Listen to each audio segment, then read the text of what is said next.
Hi, welcome back guys. This is your friend, the D and WhatIf, with another fanfiction. This is the first part of What If Deku became the spirit of vengeance. All credits for this video go to their respective authors, so please support the real author. Check out the link in the description for more details. Please give this video a like and subscribe to the channel if you want more videos like this. Now let's get into the fanfic. Today was not a good day for Izuku. Well, most days were not good days for Izuku, but this one was really bad. To start, his teacher had announced his desire to go to UA, which had the expected result that is everyone but his sister laughing and Bakugo getting pissed. Then Bakugo told him, "Jump off the roof and hope you get born with a quirk in your next life," which was just a whole other level for him, which his sister was happy to yell at him while she used her quirk to throw him out a window. Luckily, Bakugo used his quirk to stop his fall, but as you can probably guess, she got in trouble and now Izuku had to walk home alone while she sat in after-school detention. Of course, nothing was ever easy for Izuku, and villain came and tried to suffocate him and steal his body. Fortunately, All Might came and dealt with the villain, and Izuku wasn't sure if he fainted from lack of air or from the sheer excitement of All Might being here. Things went even further downhill when Izuku took a ride on All Might's leg and learned that the symbol of peace was not as he seemed. After promising not to tell anyone, Izuku asked him something he had been wanting to ask him for years. "Can I be a hero, even though I'm quirkless?" No, this wasn't exactly what the hero said, but to Izuku it's all that mattered. All of All Might's attempts to soften the blow fell on deaf ears. After all Might left, he felt numb. All he ever wanted was to be a hero, to stop being so weak, to stop being a Deku. But now that already impossible dream had been crushed, and all he was left with a feeling of uselessness and depression. Mindlessly, he walked back to school to pick up his sister when his eyes caught sight of the roof. "Jump off the roof and hope you get born with a quirk in your next life." Bakugo's words came to mind, and the next thing he knew, he was on the roof looking down. At this point, all I am is a hindrance. Izuku got in trouble because of me. Mom won't have to work those extra hours to support 2 kids. Izuka, I'm sorry. Take care of Mom. And with Faith fell. A few minutes later with Izuka. Izuka walked down the halls absolutely pissed. "I swear when I get my hands on Bakugo, I'm gonna snap his freaking neck," she muttered, walking down the halls. Izuku is probably already home. Better get there and make sure he's okay. Izuka walked out the main entrance and her heart dropped to her stomach. No, please no. Izuku, right in front of the school, was her brother, laying in a pool of his own blood. It was pretty evident what happened. Tears streamed down poor Izuka's face as she feels to her knees in front of her now dead brother. And so she did then the only thing she could do. She screamed. A week later, not many people came to Izuku's funeral. It was just his family and the Bakugos. Inko was a mess. She hadn't stopped crying since she received the news. Throughout the entire event, Izuka never stopped glaring at Bakugo, and when everyone else was distracted, she cornered him. "I could tell them about what you said," Izuka said emotionlessly. "Why didn't you?" Bakugo asked just as emotionlessly, the shock of being responsible for someone's death still sinking in. "Because that's not what Izuku would have wanted. Because he wanted you to be a hero. And even though you'll never be one, I'll let you pretend. Just know that I will be number one. Just so that way you can't be." Bakugo said nothing. "But I just want to make this clear. You killed my brother. I will never forgive you. I will never let you forget what you are. A goddamn murderer." Izuka was starting to lose her cool as tears slid down her face. Bakugo looked down and said nothing. Izuka glared at him before walking away, tears still in her eyes, leaving Bakugo by himself. Izuku opened his eyes and found himself floating in an endless black void. "Is this the afterlife?" "Well, yes and no," came a demonic voice. Izuku looked around in panic, but he found nothing. "Don't bother. I am not physically there, but rather I have pulled you into a space known as Purgatory, where we can speak." "Purgatory?" Izuku asked. "Yes, Purgatory. It is a place beyond heaven, hell, and the land of the living. Normally someone like you would simply go directly to heaven. However, I have an offer you may be interested in." "An offer? Wait, are you the devil?" Izuku asked. The voice let out a demonic laugh that shook the infinite space he was in. "Very good. Yes, I am the being you call the devil." Izuku was in shock. Thousands of questions ran through his head, but the one that repeated the most was, "What does the devil want with me?" "Like I said, I want to make you an offer." Izuku's eyes widened. "He can read my thoughts. I'm the devil. Of course, I can read your thoughts." "Oh." Izuku felt dumb. "Anyway, I don't like to waste time, so I'll lay everything out for you. I can give you the power to be well, not a hero, but someone who saves people and fights bad guys. A vigilante." Izuku was intrigued despite himself. He had been told the same thing all other children were told about making deals with the devil, that it never ends well and that you'll always suffer in the end. But to Izuku, not being able to help people was already suffering. "Yes, don't worry, you'll be far too strong to catch. Even All Might would be unable to beat you. He would be stronger than All Might. Regardless, the power I offer is that of the spirit of vengeance, a fallen angel. You will receive great strength, speed, and endurance. Eating, sleeping, drinking will all be unnecessary. You will be able to summon the flames of hell and burn the souls of the guilty with your gaze. And lastly, every time innocent blood is spilled, you will know. With its power, you will be an unstable force of justice and you will save countless lives. All of this was music to Izuku's ears. He almost accepted right there and then. Except one thing came to mind. What will it cost? All I ask is that you send the souls of those who would bring harm upon the innocent directly to me. You want me to kill them. In hindsight, considering who he was talking to, this should have been obvious. But still, killing was something that heroes could only do under extreme circumstances. And it wasn't something Izuku ever wanted to do. A bit hesitant, huh? Well, perhaps you require some persuasion. And then it stopped. In a single moment, 34 people were just killed, 23 people were tortured. And that was just Japan. Tell me, Izuku Midoriya, will you just let them suffer when you could help? I accept. The devil laughed once more. Good, good. However, there is one more thing you must give up. I don't care. Izuku screamed, interrupting the devil. I can't let them suffer. I refuse ... to let them suffer. I won't be useless anymore. Take my soul. Take everything. Just give me the power. Give me the power to help people. A tear streamed down Izuku's face and fell into the void as the two were silent until the devil laughed once more. But it wasn't the amused laugh he let out before. This one was far more sinister. As you wish. Then Izuku saw a light. The light came closer and Izuku was able to make out what it was. A flame. The fire crashed into him and engulfed him. The graveyard a month after the funeral. The grave of Izuku Midoriya was alight as a pillar of flame burst from his coffin. A hand came up and grabbed onto the dirt surrounding him and Izuku Midoriya rose from his grave. He stood up and looked around him and his eyes landed on something that was distinctly out of place. A motorcycle, parked right next to his grave. On top of the motorcycle was a white shirt and green hoodie as well as a pair of jeans and cleats.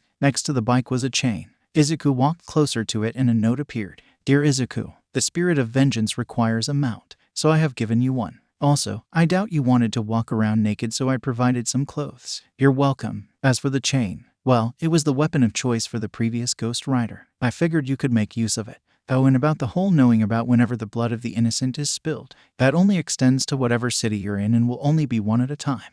Otherwise, you would go insane. Sincerely, the devil. The note burst into flames and disappears. Izuku quickly realized he was naked and changed into the clothes as quickly as possible. After he was dressed, he took a closer look at the motorcycle. It was small for a motorbike, as if it was made for him specifically, which, considering who made it, was probably the case. It was mostly black with some green highlights and looked like something a rich person would own. Okay, so how do I ride this? Izuku picked up the chain and slung it over his shoulder before sitting down on the bike. Strangely, it felt familiar, as if he had done it 1,000 times before. Did these powers come with the knowledge to ride motorcycles? I mean, if it's required to be the spirit of vengeance, I guess it makes sense. Izuku sat on the bike and gripped the controls, getting the feel of things. Okay, what do I do now? He looked back at his burned grave and a thought came to his mind. I've been dead for a month. Oh God. Mom, Izuka. As soon as he realized this, he sped off towards his house. Speeding down the roads, Izuku didn't really care about abiding the road laws. Mom, Izuka, I'm sorry. I probably made you two worry so much. I swear, I'll make it up to you. Somehow, as Izuku came closer to his house, he saw something that made his heart drop. Flames. Izuku rocket towards his house, reaching it in minutes. He threw his bike to the side and ran into the burning house, the flames not hurting him whatsoever. Mom, Izuka, is anyone here? He heard a coughing sound. Rushing to the noise, Izuku found a horrific sight. His mother, covered in burns, underneath a piece of burning roof. No, Mom. Izuku threw the piece of wood off her and lifted her up. He smashed the burning wall to bits and carried his mother outside. Setting her down, he took off his hoodie and used it to put out the flames. Once that was done, he crouched down. Mom, please, no, don't die. She coughed and opened her eyes. Izuku ... is that ... you? Yes, Mom, it's me. I came back. Where's Izuka? She ... was out, doing something. Izuku sighed in relief. No, his sister was okay. Mom, it's gonna be okay. Just save your breath. I'm gonna get you to a hospital. Izuku, Mom, please save your... Izuku, is it really you? Inko asked, tears streaming down her burnt eyes. Yes, Mom, it's really me. A smile came to Inko's lips. I'm so glad. Izuku, I'm sorry. Those were the last words she said, before her body went limp. Mom, please. It was no use. Inko Midoriya was no more. No. Izuku screamed in rage and sadness as he hugged the body of his dead mother, begging her to come back. Then, as if it was whispered in his ears, a memory came to mind.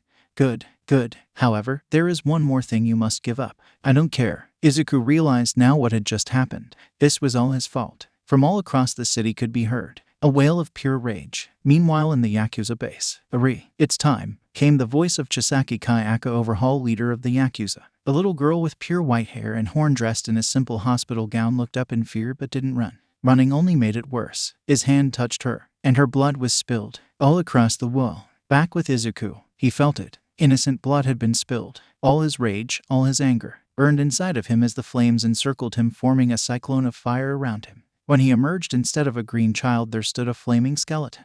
He picked up his hoodie and put it back on. The hoodie, along with the rest of his clothes, not catching fire. He called his bike, and as it came to him, it transformed, turning into a motorcycle made of bone, burnt metal, and fire. He hopped on, and at unparalleled speeds, he raced towards the source of the bloodshed. Now, with burning anger, Izuku Midoriya had become the spirit of vengeance and was headed to take his anger on whoever had the nerve to harm the innocent.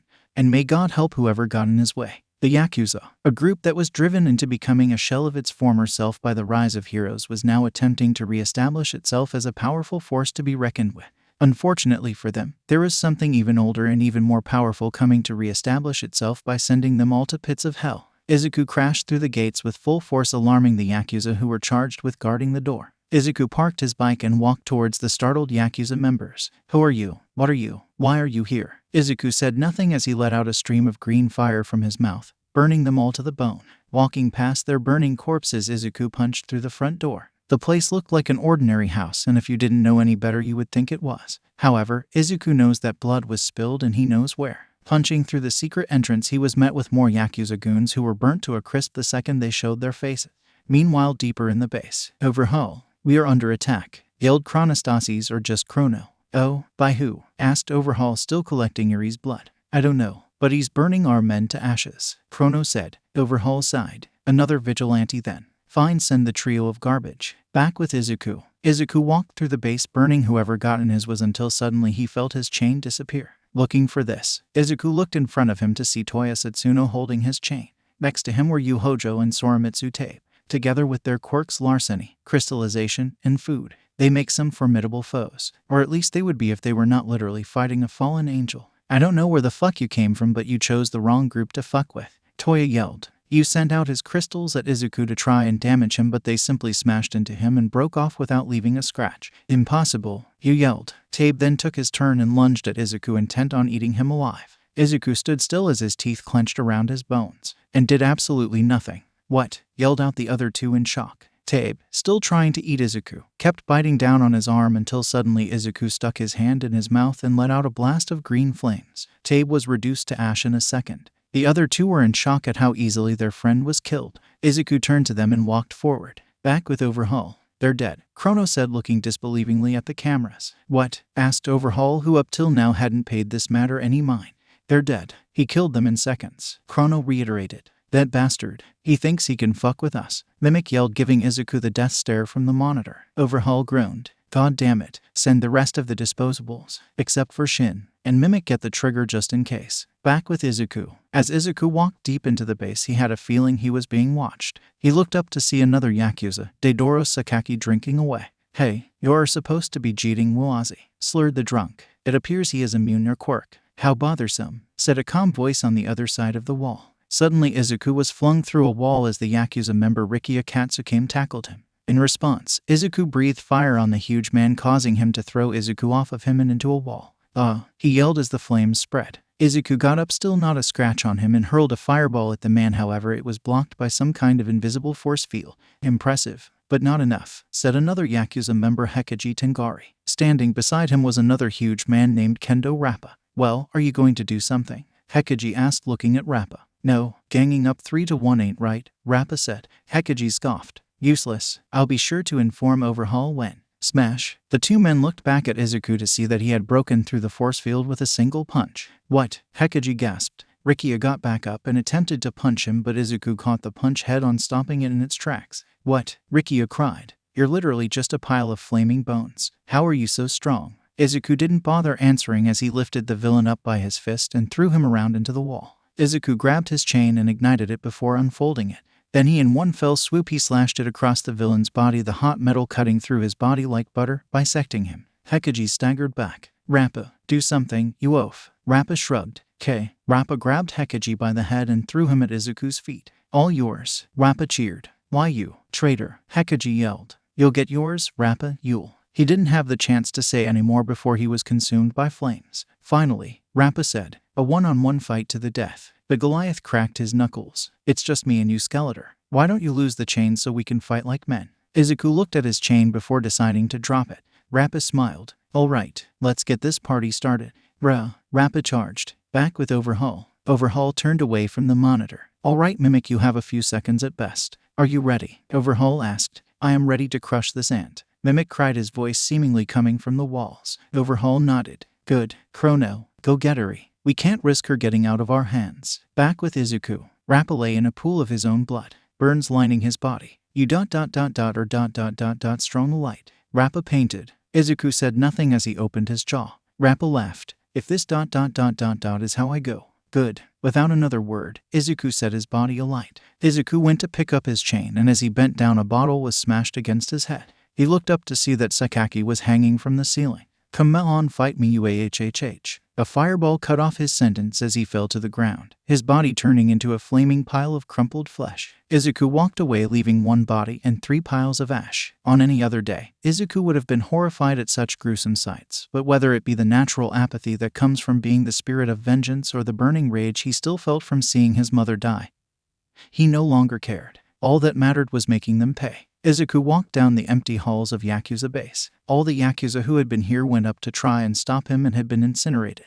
As Izuku walked further down the halls, he got the feeling of being watched once more. If you're going to attack, do it now. Then the halls closed in. The entire section of the base closed in and attempted to crush him. Mimic's laugh echoed. "HOHA. That's right. Now prepare to die. You think you can look down on us? You piece of shit. The Yakuza will rise up once more and you will be a stain on our halls. Now die." The halls closed in even further, to the point where Mimic could no longer see Izuku. Mimic laughed even harder, until he saw a green light. What? Then the light grew brighter and brighter, and then he burned. Back with Overhaul. Boom. A large explosion shook the entire facility. "Was that Mimic?" asked Shin Nomoto, another member of Yakuza, which now consisted of 3 people. Chrono nodded, holding Yuri in his arms. "That probably means either Mimic killed him or I killed Mimic." The 3 looked back to see Izuku standing there, his clothes slightly torn. Shin wasted no time and used his quirk, Confession. "Who are you?" "I am the spirit of vengeance," Izuku said without meaning to. Must be his quirk. "Damn, it seems like my quirk doesn't work on him," Shin said, not knowing Izuku was telling the truth. "But let's see if he's so tough after ... this." The plague doctor lookalike pulled out a shotgun and fired a cluster of quirk erasing bullets at Izuku. The quirk easing bullets went right through his clothes and between his ribs, where they were quickly destroyed by the fire. The room was dead silent as the Yakuza realized that the person in front of them was actually a skeleton and immune to their bullets. "Well, it seems like you're going to be troublesome," Overhaul said, removing his gloves. "Chrono, get Eri away from here. I'll deal with him personally." Chrono nodded and tried to run out of the room, but Izuku was having none of it. Izuku summoned his bike, which appeared next to him in an instant and rocketed past Chrono, blocking his path. "What the hell?" Chrono shouted. Overhaul tissed and touched the ground. Suddenly, the concrete floor beneath them disappeared, and in an instant, it turned into spikes that rammed themselves into Izuku. However, they didn't actually hurt him, as they all just broke the second they came into contact with Izuku. Izuku took out his chain and swept the room, destroying the rest of the spikes. However, Overhaul and his minions were nowhere to be found. It was no use, however, as he had spilled the blood of innocent. No matter where he went, Izuku could find him. However, something was off. For a few seconds, Overhaul would just disappear from Izuku's radar, only to reappear. Izuku looked down at the shotgun that the Yakuza used. They probably dropped it after seeing how useless it was against him. Bad move. Izuku picked up the weapon, and as he held it in his hand, the flames enveloped it and it was transformed. Now it was black and green and had skulls and flames painted across its cannon. New weapon in hand, Izuku went to kill Overhaul. He didn't have to go far, as suddenly the entire base began to shake. He felt the base move upwards as if it was being lifted out of the ground. Izuku summoned his bike and hopped on, rocketing out of the Yakuza's base in record time just as it was leaving the ground. Izuku burst out of the base and onto the streets and looked up, and in front of him was what could only be described as a monster. Overhaul's top half was now fused with some kind of bird-like monster made of flesh, metal, and concrete, and was the size of a skyscraper. His mask was fused with his face, and if you looked close enough you could see several other masks on the monstrosity. His quirk. It lets him take things apart and put them back together. Did he put the other Yakuza members back together and fuse them into his body? Until now, Izuku had been running on rage too angry to even think properly, but the sight of this abomination brought him back to his senses.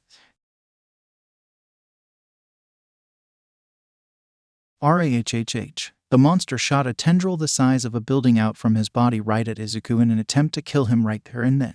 Thinking quickly, Izuku pulled out his new shotgun and fired it at the attack. Boom! The tendril was destroyed, sending bits of it falling to the ground, but just as quickly as it went, it grew back. He must be using his quirk to heal himself. How am I gonna beat him? Overhaul didn't give him the time to think as he sent 4 more tendrils at Izuku. Izuku ramped up his bike and dodged the attack and started circling Overhaul. Come on, think. Wait. When he turned the ground into spike, he had to touch the floor first. He must need to use his hands to use his quirk. If I can get rid of his hands, then he won't be able to regenerate. Izuku looked up at the enormous monster and at Overhaul's top half located at the very top. Now I just need to figure out how to get there. Another tendril came down to try and squash him, and Izuku got an idea. Izuku dodged the attack before taking his chain and wrapping it around the concrete tendril. Then he turned his bike around and pulled with all his might, throwing himself and his bike high into the air and landing on Overhaul. Perfect. It wouldn't be so easy though. The ground Izuku was riding on rose up and more tendrils surrounded him. Izuku took his chain and flared it in a circle, cutting down any tendrils that got in his way as he neared Overhaul's upper half. Suddenly, Izuku was in the air, falling along with his bike as the part of Overhaul he was riding on disappeared. What? Izuku fell and another tendril came and smacked him down further into a crater. Overhaul sent more and more tendrils to pummel and crush Izuku into bone marrow. Before he could, another massive explosion destroyed all the tendrils, forcing Overhaul to have to regenerate. In the crater was Izuku holding up his shotgun. Small cracks had formed in his skull and his bike was on its side next to him. Climbing him isn't going to work. I need to find another way quick. A few more attacks like that and I'm done for. Izuku looked up at Overhaul and saw something above him. News helicopters. That's it. Izuku picked up his bike and sat back on. Overhaul, not wasting any more time, sent another tendril down to attack Izuku, which Izuku dodged before performing the same maneuver as last time, landing back on Overhaul. Overhaul makes that part of him disappear, but Izuku is ready this time and uses his flames to boost himself in the air before taking his chain and latching it to one of the news copters circling the two and pulls himself higher into the air. Overhaul sees this and tries to attack the helicopter with one of his tendrils, but Izuku shoots its base with his shotgun, causing it to collapse. Izuku rockets into the air past the helicopter high into the air. Overhaul panicked and sent a dozen tendrils at him all at once. Izuku used his chain and pulled himself down onto one of the tendrils, narrowly avoiding another one. Then he destroyed 2 more tendrils by slicing them with his chain and destroyed 3 oncoming ones with his gun. In a last-ditch effort, Overhaul formed an enormous bird head and swallowed Izuku whole. This didn't last, however, as a bright green light leaked from the head's mouth and cracks formed all over it until it exploded, leaving a cloud of green flames. And from that cloud came Izuku's chain as it wrapped around Overhaul's waist. And before Overhaul could react, his entire top half was ripped off and flung directly at Izuku. Overhaul and Izuku met in the middle of the sky. The last thing Overhaul heard was, "Burn." Izuku opened his jaw and released a massive torrent of emerald flame, reducing the leader of the Yakuza to ash in the wind.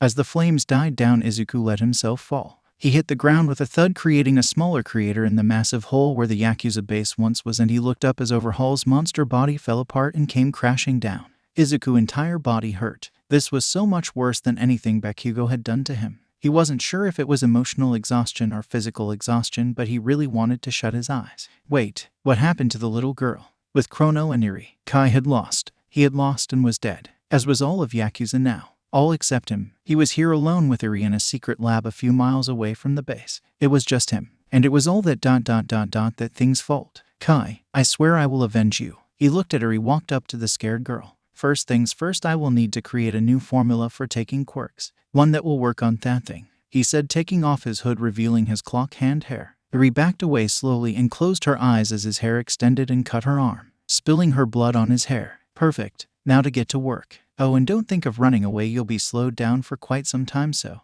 Knock knock. Chrono turned his head towards the door. That's impossible. The only people who know of this location are Yakuza members, and they are all dead. Unless. The door burst open and Izuku walked in, terrifying the occupants of the room. How? Chrono yelled. How did you find me? Whenever the blood of the innocent is spilled, I will come. Chrono looked at Eri, realizing what he meant. Innocent? That girl is a monster. She. Izuku grabbed him by the throat, cutting him off. There are only 2 monsters here, you and me. And with that, the last of the Yakuza was turned to ash. Izuku turned his gaze to the terrified girl, who was now freed of Chrono's quirk and quivering in fear in the corner. Izuku walked up to the girl and crouched down beside her. Eri closed her eyes again and waited for the pain. But it never came. "Are you okay?" asked a gentle voice. Eri opened her eyes, and where the skeleton once was instead was a green-haired boy. His face was covered in cut and bruises, and the side of his head was bleeding pretty badly. His eyes looked tired but also contained something Eri had not seen before. Genuine concern. Eri didn't know what was going on, so she just nodded her head.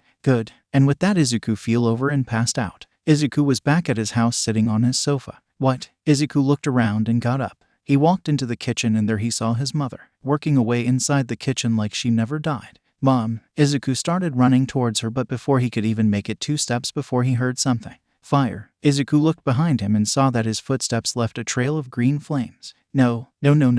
It was then Izuku noticed her was not in his human form, but rather his demonic one. More flames spread from his feet as they started to engulf the house. But Inko continued cooking like nothing was wrong. "Mom, run." Izuku reached out to grab his mother, but the second he touched her, she burst into flames. NOOO. Back in the real world. NOOO. Izuku awoke with a jolt, shifting into his demonic form. Izuku breathed heavily despite this form not needing air. He looked around and realized that it was just a nightmare. Except it wasn't really. His mother was still dead, and it was still his fault. Izuku shifted back into human form. Tears started rolling down his face as he began to cry. While killing the Yakuza had served as a good outlet for his rage, his sadness and guilt still remained. "Mom," he whispered. "I'm sorry. I'm so sorry." As he was crying, he heard a sniffling behind him. Izuku turned his head to see Eri with tears in her eyes as well. "Oh right. I almost forgot the little girl. I have to be strong. At least for a little longer." Izuku took a deep breath and wiped his tears. Hello," he said nervously. The girl didn't say anything, instead choosing to just quiver in fear. "I'm not going to hurt you," Izuku said gently. "I came to save you." The girl looked at him confused. "Why? I'm a monster. I don't deserve to be saved." Izuku remembered what Chrono said before he killed him. Those bastards. They tortured a little girl and called her the monster. Putting aside his anger, Izuku approached the little girl. "You are not a monster," he told her. Eri eyes widened as these were the first kind words she had ever received. But they said. Izuku cut her off. "Those were bad people. They hurt and stole from and killed innocent people. Nothing they said about you was true." More tears spilled out as I couldn't understand why he was being so nice to her. "But, no buts," Izuku said, cutting her off again. "Do you know how I found you?" Eri shook her head. "No. I have ... an ability that lets me know when the blood of the innocent is spilled and where to find the person who did it," Izuku explained. Eri's eyes widened as she realized what this implied. Izuku smiled at her gently. "If you were a monster, then I wouldn't have been able to find you." "You are not a monster," Eri cried. She was so confused but at the same time slightly happy, which due to how rare happiness was for her confused her even more. Her horn started to extend and her body started glowing green. Izuku instinctively wrapped his arm around the girl to comfort her. Eri realized what was happening. If he touched her, he was going to disappear. "Wait," she cried, but Izuku's arms had already made contact. And then Izuku transformed into his demonic form. Eri panicked, partly because she was touching him and thought he was going to disappear, and partly because his fire was touching her. But she quickly realized something was off. He wasn't disappearing, and his fire, which had just burnt Chrono to ash, instead felt warm and comforting. Izuku realized he transformed and had also freaked out a little, but he saw that his flames were not hurting her. "I guess they only burn what I want them to. That must be why my clothes didn't catch fire." Seeing this, Izuku went all in and hugged her with everything he had as Eri for the first time felt a gentle touch. She cried. She wrapped her arms around his waist and cried into his chest. All her fears and pains she let loose in Izuku's comforting embrace as the two glowed green. After about half an hour, Eri started to calm down and the green glow faded. This caused Izuku to return to his human form. "My curse," Eri sniffed. "It didn't work." "You're still here." "Curse?" Izuku asked. "My quirk," Eri answered. Overhaul said it was a curse. "A disease." Izuku clenched his teeth. "Well, he is a lair. No quirk is a curse." "Tell me, I never actually asked for your name." "It's Eri, right?" Eri nodded. "Well, my name is Izuku Midoriya." "Eri, what is your quirk?" Eri looked at him fearfully. "It's," Overhaul said, "it rewinds people. I made Papa disappear." Eri started to cry again as Izuku was in shock. "Rewinds people? What does that mean? Does it make them younger?" She said she made her father disappear, so I guess so. "That is a dangerous quirk ... but still, no one, let alone a little girl, deserves this." Izuku shook his head and tightened his embrace. "Eri, did you do it on purpose?" Izuku asked her. Eri looked up at him, fear still present in her eyes. "And no, then it's not your fault," Izuku said, patting her on the head. "What?" Eri looked at him confused. Why didn't he hate her? She still couldn't understand. All children your age have problems controlling their quirks. It's not your fault, Iri. Iri looked at him like he had 10 heads and asked, why? This time it was Izuku's turn to be confused. Why what? Why are you being so nice to me? Iri cried. Izuku looked at her confused before putting on a kind smile. Because you deserve it. Iri didn't know how to respond. No one had ever been nice to her. At least no honestly. This person, he was so nice. Iri clung on to him, not letting go for dear life, in fear that this was all a dream and Overhaul was still alive and the boy would disappear. Izuku smiled at this adorable sight before realizing he should probably bring her home. Iri, I know you said your father was gone, but is your mother still around? He asked. Iri flinched. Mama didn't want me anymore. If Iri had any tears left, she would most likely still be crying. Which reminded Izuku he should probably get her something to drink. Alright then, Iri, I'm going to bring you to the police station. Where? No. Iri hugged him tighter and Izuku grunted in pain as Iri's horn was hurting his already bruised ribs. The police are bad. I saw Overhaul taking to them and he gives them a bunch of money. Izuku sighed. Great. Corrupt police. I'll have to deal with that later. Well, then I'll bring you to the heroes then. Iri hugged harder. They're being paid off too, aren't they? Iri nodded. Izuku groaned. Well, at least that explains why no one showed up when I was fighting Overhaul. Izuku wondered what to do next when Iri asked, Can I stay with you? Please. She looked so unsure about asking that, but her eyes were so full of hope. Izuku sighed. He knew saying yes was a bad idea. He had no home, no money. He was dealing with his own issues and was probably really mentally unstable. He also knew that there was no way he would be able to say no. Of course, Izuku said. Iri's eyes widened. Really? Izuku smiled. Yes. Iri sunk her head into his chest and muttered 1,000 thank yous. Izuku's heart melted at this and he picked the girl up and held her in his arms. Let's see if I can find you something to eat. Turns out there was indeed food in the bunker lab. The whole place was the size of a small house and was located underground. It contained a small bedroom with one bed and a tea well as a kitchen of sorts that only had a refrigerator, a stove, a few pantries, and a sink, as well as one bathroom and a lab. The refrigerator and the pantries were stocked with all kinds of food and water. Most likely this place was meant so the Yakuza could perform tests undisturbed, but seeing as they were all dead now, Izuku figured this place would be his new house of sorts. Given how out of the way it was, it seemed like a perfect place for a murderous vigilante to live. He made him and Iri like 5 sandwiches each because they were both really hungry, and that was all Izuku had the energy to make. Izuku also found some medical supplies and used them to patch himself up as Iri watched. Izuku took Iri and put her down in the bed. Alright, I know you're tired, so just go to sleep. I'll be in the other room. You promise you'll be here when I wake up? She asked. Izuku gave her a smile. I promise. With that, Izuku turned off the lights and walked into the kitchen. He sat down. Now he could grieve. Izuku let the tears roll down his eyes as he picked up where he left off. Why are you crying? Izuku turned his head and Iri was standing there. Iri, what are you doing up? He asked. Iri looked down. I couldn't sleep. I was scared. Then I heard you crying. I'm sorry. No, Iri, it's okay. I did something bad, Iri. Izuku confessed, too emotionally spent to continue being strong. Bad? Iri asked. What could he have possibly done that was bad? To Iri, he was the nicest person on earth. I killed my mom. I did something I wasn't supposed to and ... she died. I'm a monster. Tears were now pouring down faster than he could wipe them away. Iri looked at him for a moment before asking, Did you do it on purpose? What? No, Izuku said, panicked. Then it's not your fault, Iri said, simply going up and hugging the crying boy. Izuku was confused for a second before releasing what just happened.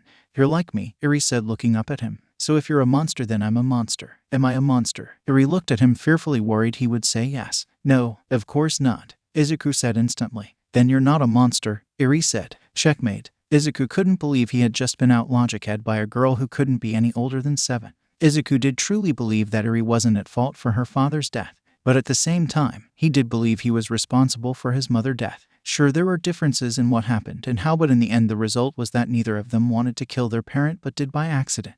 Izuku was at a loss for thought, and so he laughed. He laughed at the fact little girl made him feel like such an idiot, and his tears of sadness turned into tears of laughter. Iri looked at him confused as to what was so funny. Izuku's laughter stopped and he looked down at Iri and smiled. Iri could tell this smile was much more real than the ones before. The pain in his eyes was still there, but it seemed like there was less of it than before, and for the first time, Iri felt proud. Izuku picked her up once more. Thank you, Iri. I feel much better now. Iri nodded and Izuku walked back to the bedroom and put her in bed once more. Izuku turned to leave, but Iri grabbed his shirt before he could. See, could I sleep with you, please? She asked fearfully. Izuku looked at her for a moment before nodding. Iri moved over and Izuku crawled into the bed. Immediately, Iri nestled herself into his chest, holding on to him tight. Izuku noticed she still looked slightly afraid before realizing the problem. She's afraid of the dark. Without another thought, Izuku ignited himself. He didn't fully transform, he just made some small flames across his body, turning him into a human candle. Eri's fears eased as the girl slowly drifted off, and for the first time, a smile formed on her face. Izuku's heart melted once more and he felt something for the first time.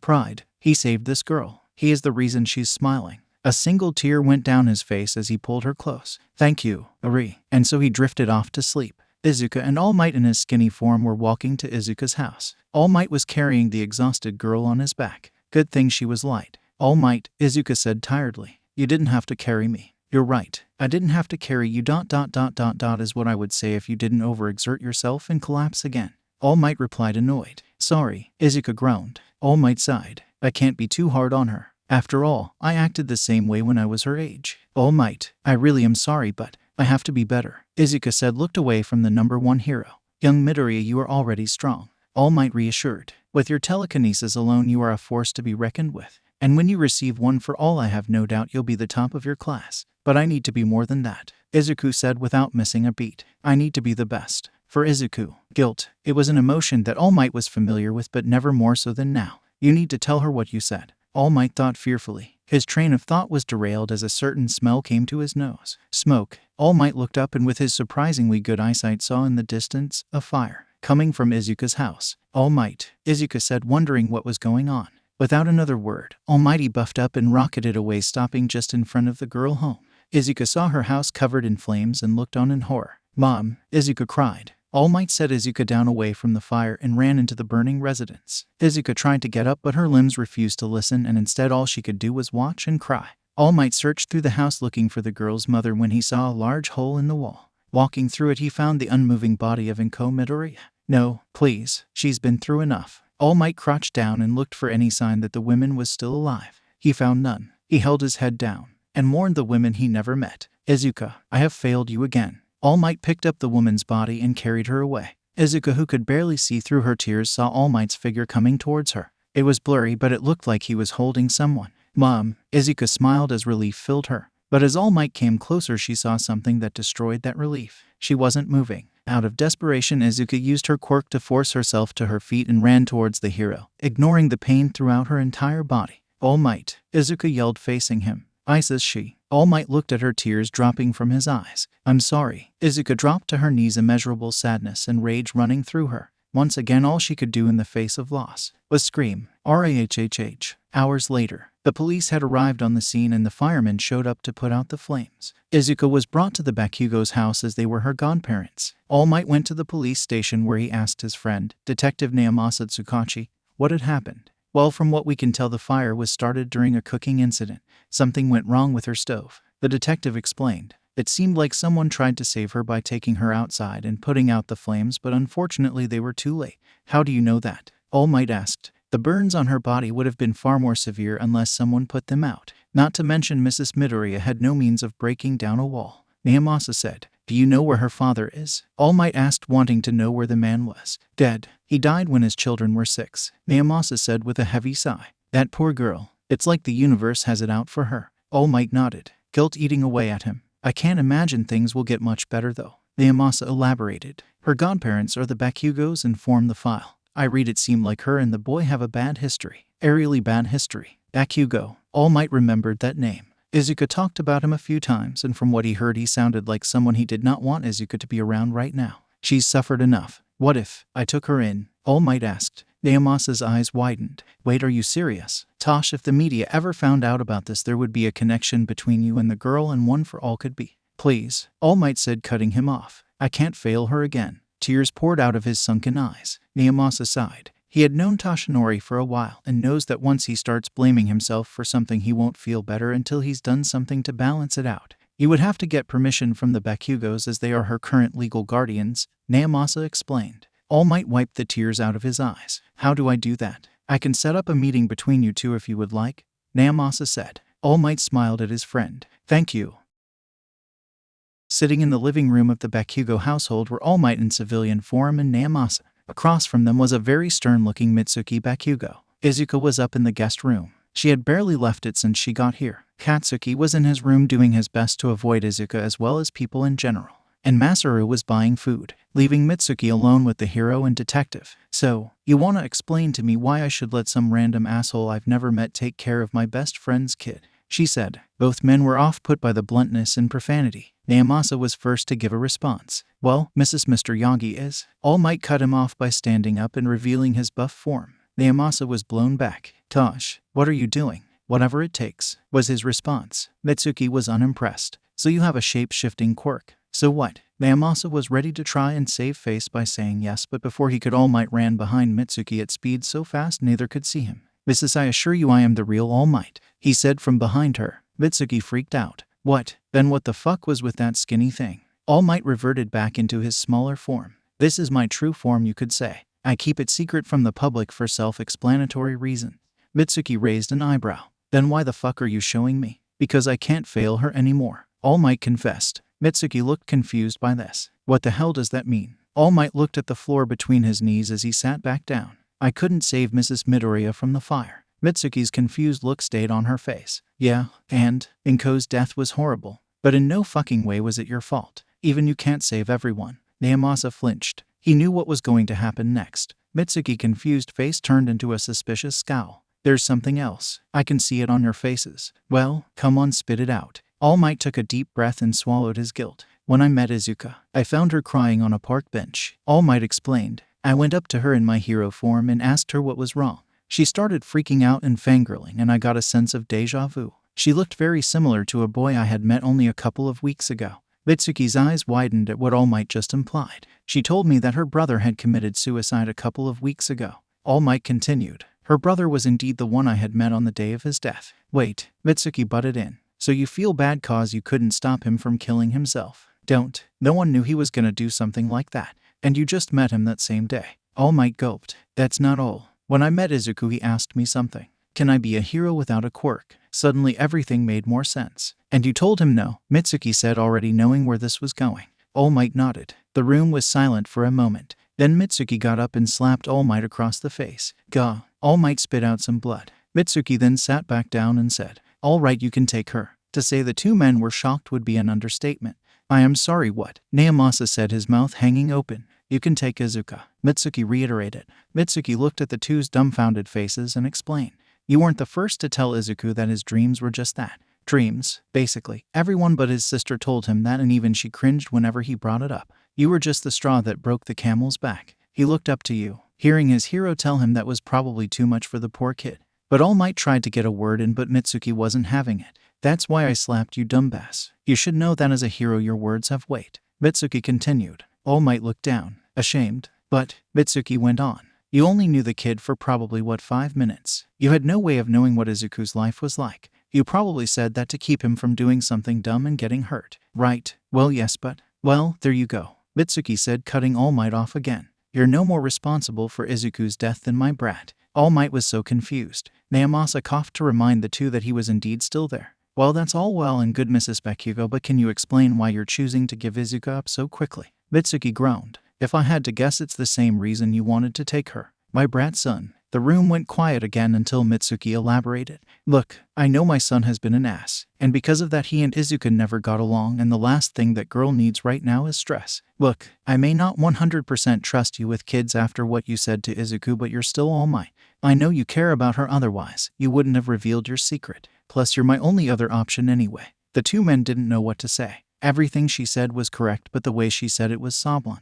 "Well," Naomasa said, recovering from his stupor, "I'm glad we could come to an agreement. We'll pick up Izuka tomorrow morning then. Thank you for being so understanding. Have a nice day." And with that, the two men got up and were about to leave when Mitsuki stopped them. "Wait just one fucking second." The two men did just that. "Have you told Izuka about what you just told me?" About Izuku. It wasn't a question. She already knew the answer given how he was so hesitant to tell her about it. All Might shuffled his feet in discomfort. Not yet. I had been training her for the past few weeks and she knows about this form. I had been meaning to tell her, but you're a massive pussy." She sighed. "You can go," she said, pointing at Naomasa. "You stay," she said, pointing at All Might. The two looked hesitant, but the look on Mitsuki's face indicated she was not taking no for an answer. Naomasa left, leaving All Might and Mitsuki alone. Without another word, Mitsuki went upstairs. All Might nervously looked around the room. He knew what was going to happen and he was not ready. Mitsuki came back down and behind her was Izuka. Her green hair was not in her usual ponytail, but instead, it was messy and all over the place. Her normally green eyes were now red and had bags underneath it. Her clothes were messy and dirty as if she hadn't changed in days, and tear streaks were still present on her cheeks. Overall, she was a mess. She looked at him and her eyes came to life with befuddlement. Good news, Izuka. All Might here has agreed to take you in, Mitsuki said, not bothering to explain the situation. Huh, she said. Well, due to how you spoke of young Bakugo, I thought it would be a bad idea to keep you two under the same household. So I asked Mrs. Bakugo if I could take custody of you. In order to gain her trust, I revealed to her my secret. Izuka looked at him in disbelief. Now you revealed your secret. For me. All Might gave her a sad smile. Of course, I would show the whole world this form if it meant making you happy. Izuka said nothing as she just looked at All Might in shock. Then tears once again rolled down her cheeks as she ran up and hugged the skinny man. Thank you. All Might returned the hug as the two embraced. After a few seconds, Mitsuki coughed, getting All Might's attention. She gave him a look telling him what he had to do. All Might breathed in deeply, tightening the hug. Young Midoriya. No, Izuka, I have kept something from you. Something I should have told you a while ago, but I didn't have the strength to say it. Izuka took her head off of his chest and looked at him. What? Your brother? I met him. Izuka looked at him confused. You met Izuku? When? He definitely would have said something about. It was the day he died. Izuka's eyes widened and she broke up the hug. What happened? Her voice was deadly serious. All Might looked at her, his eyes full of remorse. He asked me if he could be a hero, even if he was quirkless. Oh, Izuka didn't need to hear the rest.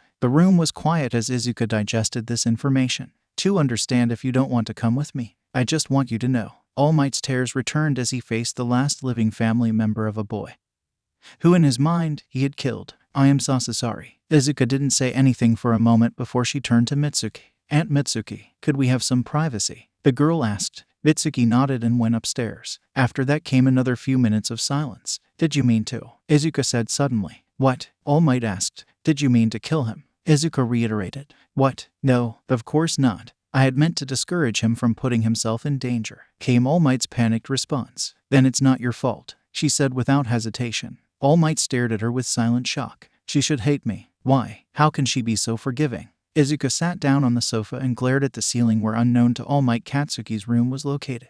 There are a lot of people who are responsible for my brother's death. So many I can't even remember them all. But you are not one of them. All Might had nothing to say to that. Izuka patted the spot next to her on the sofa, signaling him to sit, which he gladly complied with, tired from the emotional weight he had been holding on his chest for weeks. Izuka rested her head on his shoulder, and for a few minutes, the two of them sat in comfortable silence. Hey, All Might. Yes, can we go home now? Of course. Bakugo wished he was someone else. This was strange, since if you looked at the boy 2 months ago, he wouldn't want to be anyone but him. But when Deku died, the way Bakugo looked back on his life in a different light. The times he put Deku in his place now seemed like nothing more than senseless beatings on someone who couldn't even defend himself. The times he made fun of Deku, saying that he could never be a hero, now seemed cruel. As Bakugo looked back, he started to see just how much damage he did to Izuku, both physically and mentally. Bakugo used to have a rather simple thought process. Heroes win, villains lose. But who won here? Izuku didn't. He was dead, and Bakugo certainly didn't feel like a winner. No one won anything.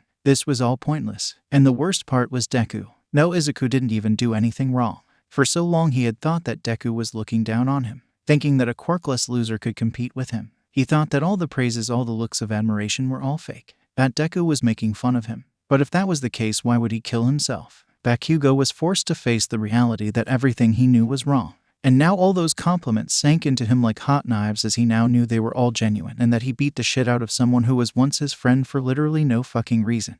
Bakugo walked to school that day, and as usual, all eyes were on him. Except this time things were different. They looked at him as if he just killed someone. Because you did. They looked at him like he was the scum of the earth. Because you are. They looked at him like they could be next. They might be. Bakugo sat down at his desk while the other students around him whispered. I didn't think he would actually do it. I always knew Bakugo was a villain. Someone like that can never be a hero. They all whispered and acted like they didn't all laugh and make fun of Izuku themselves. But they never went as far as you. The teacher walked in. But it wasn't the same teacher as before. Ah, Bakugo, welcome back, the teacher said. You have absent for a little over a month. Understandable considering how close your family was to the Midoriyas. Well, you should now that your old teacher was deemed unfit to teach after incident, so I'm here to fill in until they can find a proper replacement. That makes sense. All right, class, I have an announcement, the teacher said. As you all know, Izuku Midoriya's brother has passed. However, something just as unfortunate happened, and yesterday her mother was unfortunately killed in a fire. She will be moving to live with a friend and as such will no longer be attending this school. The eyes of all the students went wide as they began to whisper once more. What the hell? What kind of bad luck do you have to have for that to happen?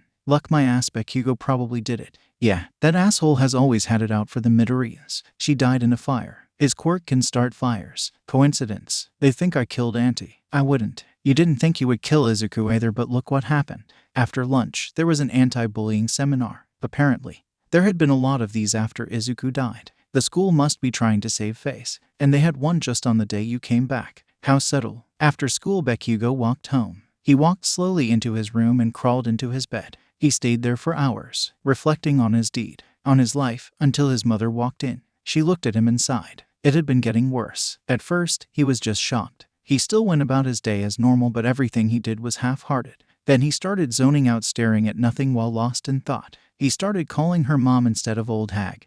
He did what he was told without uttering a single curse. Then he just shut down, going into his room and only coming out to eat. This had to stop. She walked over and sat on the bed next to her son. I'm not gonna say that you're blameless, because you aren't. You didn't listen to me when I told you to stop. And now look what happened. Katsuki didn't move. But, Mitsuki continued, you're not completely at fault either. There are a lot of reasons Izuku did what he did. There may even be more than I know of. But still, it's not like you told him to jump. For the first time since he was 6, Bakugo Katsuki flinched. Mitsuki felt her heart skip a beat. Katsuki, you didn't tell him to jump, right? Bakugo turned his head to look at her, his eyes haunted by his own mistake. I didn't think he would. The room was silent. Inko, I'm sorry. I failed as a parent. Mitsuki didn't even know how to react. She didn't think her own son could ever do something so horrible. So she just stood there staring at him in shock. I thought he was looking down on me all this time. It pissed me off. I thought that he was trying to taunt me every time he said I was awesome or amazing or some shit.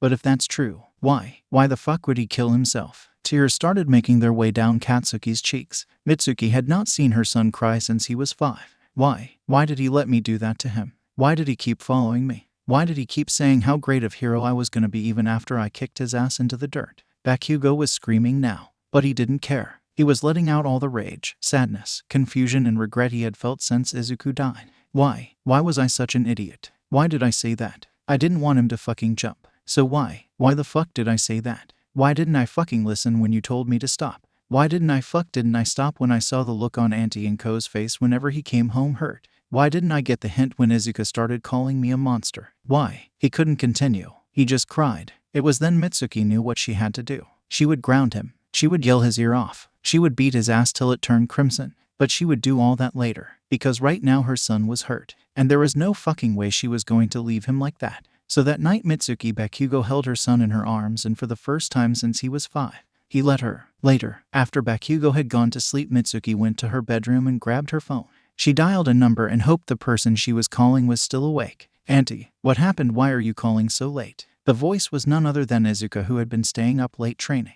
Izuka, I just talked to Katsuki and I'm sorry, Mitsuki said. So he told you what he said? Izuka said, her tone getting darker. Mitsuki's eyes widened. You knew. How many people were keeping secrets from her? First All Might came down and said he told Izuku he couldn't be a hero. Then her son said he told Izuku to kill himself. And now Izuka said she knew about that the whole time. Seriously, what the fuck? Yeah, he said it right in front of me, Izuka said, and I threw him out a window. Why didn't you tell anyone? The school gave me after-school detention for ... throwing another student out the window with my quirk.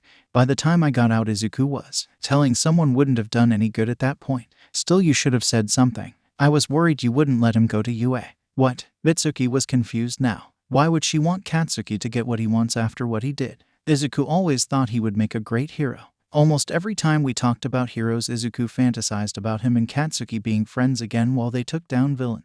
Obviously, that will never happen, but I want to at least make some part of that dream come true. So for that, Katsuki needs to become a hero. Oh, was Mitsuki's response. She wasn't really sure if this was a bad sign or not. Anyway, please let him go to UA. Auntie, for Izuku. Sure. Mitsuki felt really uncomfortable about where this could be going. Thank you. Please make sure he gets back to training. I want him to be at his best when I permanently beat him into 2nd place. And there is the red flag. Anyway, I have to get back to training. Bye, Auntie. A few weeks later, Inko's funeral was much like Izuku's. It even had the same amount of people with All Might attending. Or at least that's how it looked. In actuality, there were 2 more people in the background. Izuku and Eri looked at the funeral from a few yards away behind a large tree. Izuku had his hood up so no one could recognize him, and Eri was sitting on his bike watching the whole thing unfold. "Why don't you go closer?" she asked in a whisper. Izuku had a hard time answering that question. In truth, he still felt responsible for his mother's death and felt that everyone was better off without him. But he couldn't tell her that. "Because it's better this way," he said vaguely. "How?" the girl asked, confused. "You'll understand when you're older," Izuku replied. It wasn't really a lie. She very well might understand what he was doing when she got to his age. Izuku just hoped she would forget about by then. Izuku and Eri watched as they lowered his mother's body into the grave next to his, which they had fixed after his resurrection.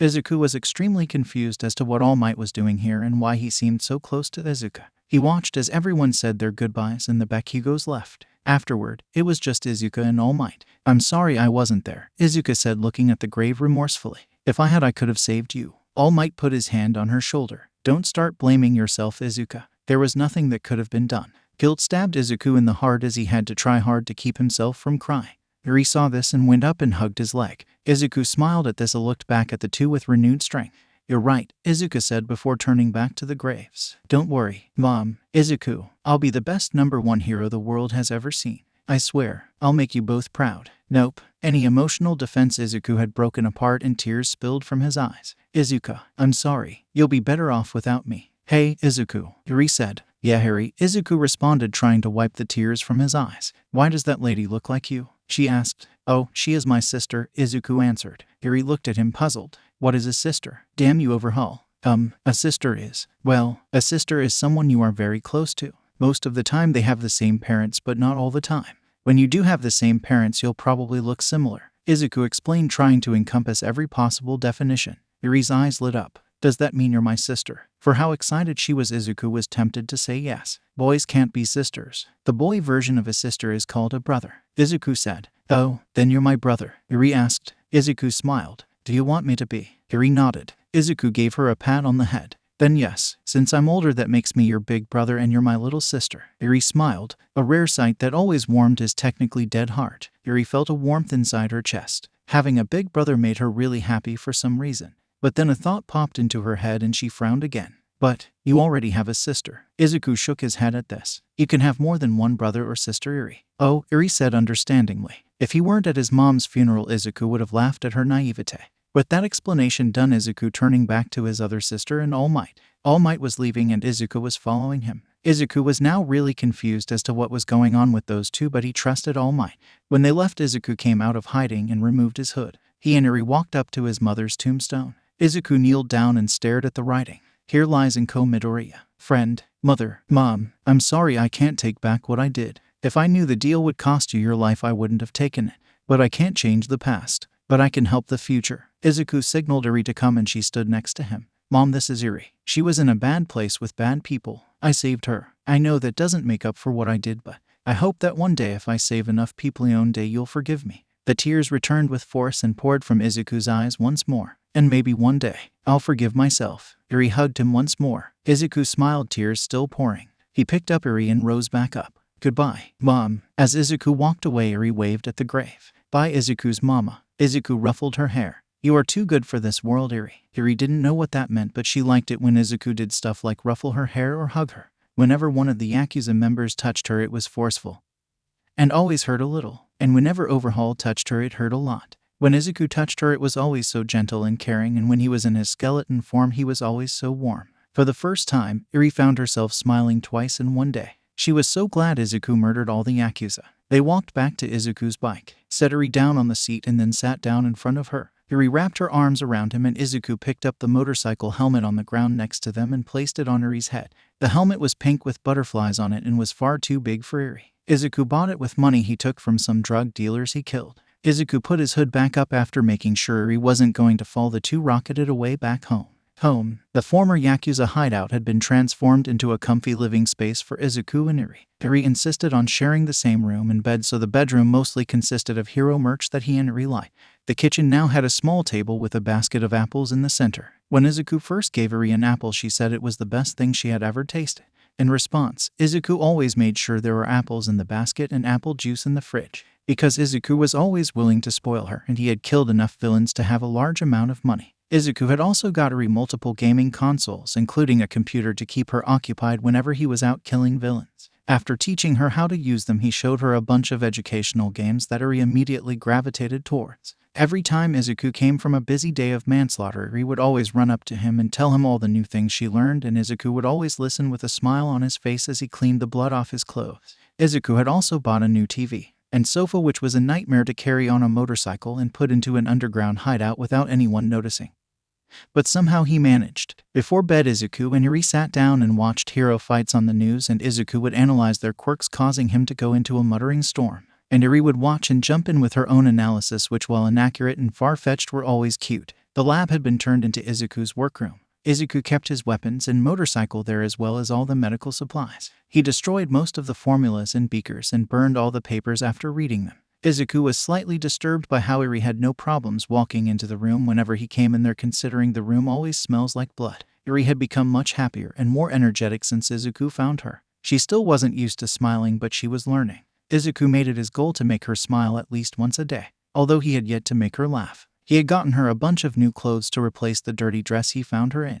Most of them were hero-themed. After looking through Chrono's papers, Izuku found that Eri's quirk wasn't just an age regression quirk, it was a biological rewind quirk, or just rewind for short. It could turn someone into a baby, or a monkey, or nothing. She could also destroy someone's quirk by rewinding their body to the point before humans had evolved and gained quirks. Ever since then, Izuku had been trying to teach her how to control her quirk, and act Eri was very grateful for. Izuku, on the other hand, hadn't really changed all too much. Thanks to being the spirit of vengeance, Izuku didn't really have a problem with killing criminals. He treated it basically like community service, which to him it was, even if he did take some money from his victims. Overall, they were doing well for a boy who died, lost his mother, and now has to kill criminals, and a little girl who's been through hell. The two were sitting down watching the news when suddenly the picture on the screen changed from a group of heroes to Izuku in his skeleton form. Izuku went to get the remote to change the channel. He didn't like the idea or rewatching the news talk about his job, so whenever he came on, Izuku changed the channel, much to Eri's annoyance. Except this time the remote was gone,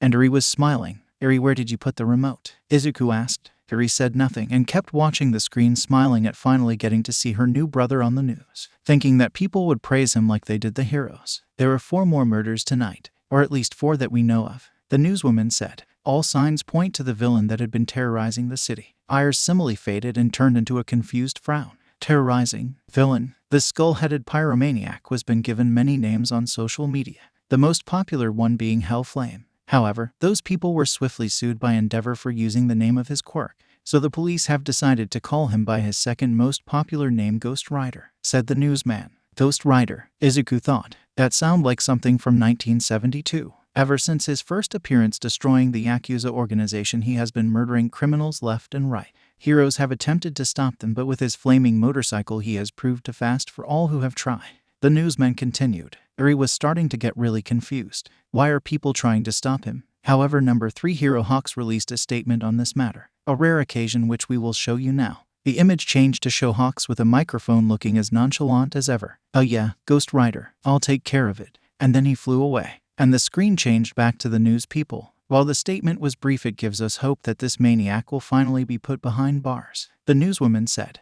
But he doesn't need to be behind bars, Eri yelled at the TV. Izuku sighed and left to start looking for the remote elsewhere. "I know I have hope," echoed the newsman. "I can't wait till this is all behind us and this man faces the consequences for his actions. He didn't do anything wrong. He's helping." Eri screamed, tears shining in her eyes. "Now we have a special guest tonight whom we mentioned earlier. Ladies and gentlemen, it's number 2 hero Endeavor." The screen shifted to Endeavor sitting on a couch with another news lady. "Hi, I'm Nusu Teori here with Endeavor," she said, introducing herself. "First, I would like to thank you for accepting this interview." "You're welcome," Endeavor said, looking like he didn't want to be here. "I would like to ask you if you plan on helping Hawks take down the Ghost Rider," Teori asked. Endeavor glared at her. "I don't need that layabout's help. I will deal with this villain like all the others." "He's not a villain." Eri started pounding on the TV screen. "Well, with both the number 2 and number 3 hero on the job, I'm sure." Boop. Eri looked around to find Izuku had found the remote. "The bowl of apples. Really, Eri? I am ashamed I didn't find it sooner," Izuku said. Eri ran to him and Izuku knelt down to let her hug him. Why are they saying such mean things?" Eri cried into his torso. Izuku sighed. He knew this would happen eventually. He just hoped that it would have happened later. "Eri, I'm not a hero. To be a hero you have to go to hero school."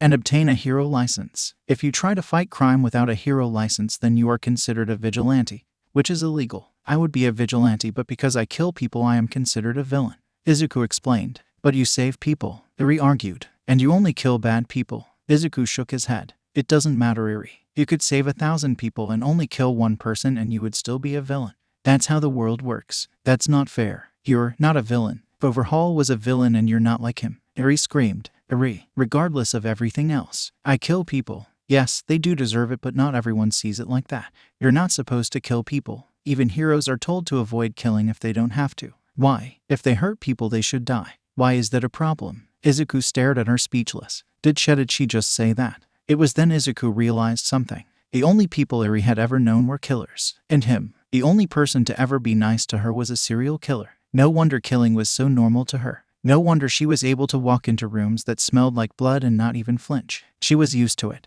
And even if she showed a problem with killing innocent people, that didn't mean she felt bad for not so innocent people dying. Izuku pushed Eri back a bit and put his hands on her shoulders. Eri, killing is not normal. I do it because I have to. It's my job as the spirit of vengeance. But people shouldn't just kill because they feel like it. I know you may not understand this right now, but you will. I promise. Eri sniffed, her head tilted in confusion. But it's not fair. You saved people. You saved me. You should be a hero. A tear of joy ran down Izuku's cheek and a smile found a way onto his face. That was the first time anyone ever told him that. Thank you, Eri. Izuku looked at the clock. It read 11:30. He stood up and looked back at Eri. Hey, let's go to bed. Eri nodded and raised her arms, telling Izuku she wanted to be picked up. Izuku did just then as he carried her to bed. He opened the bedroom door before closing it again. He turned off the lights and walked over to the bed. He placed her in the bed before crawling in there himself. Eri placed her arms around his waist and Izuku turned on his green flames. And in no time Eri was asleep. Izuku looked at her. She was holding on to him tighter than usual. I really need to get her to meet some new people. Of course, this was easier said than done. Because while Eri has happier and more energetic around him, he had a feeling that she would not be the same way around other people. Not to mention the problem that was finding a person he could trust around Eri in the first place. He would get her a therapist, but that would be even more difficult considering he was legally dead and Eri didn't legally exist. Izuku closed his eyes. Maybe I should get her a cat. Meanwhile, elsewhere, a man watched the news feed and smiled. With how the media portrays him, perhaps I can turn this incarnation of the spirit of vengeance into an ally.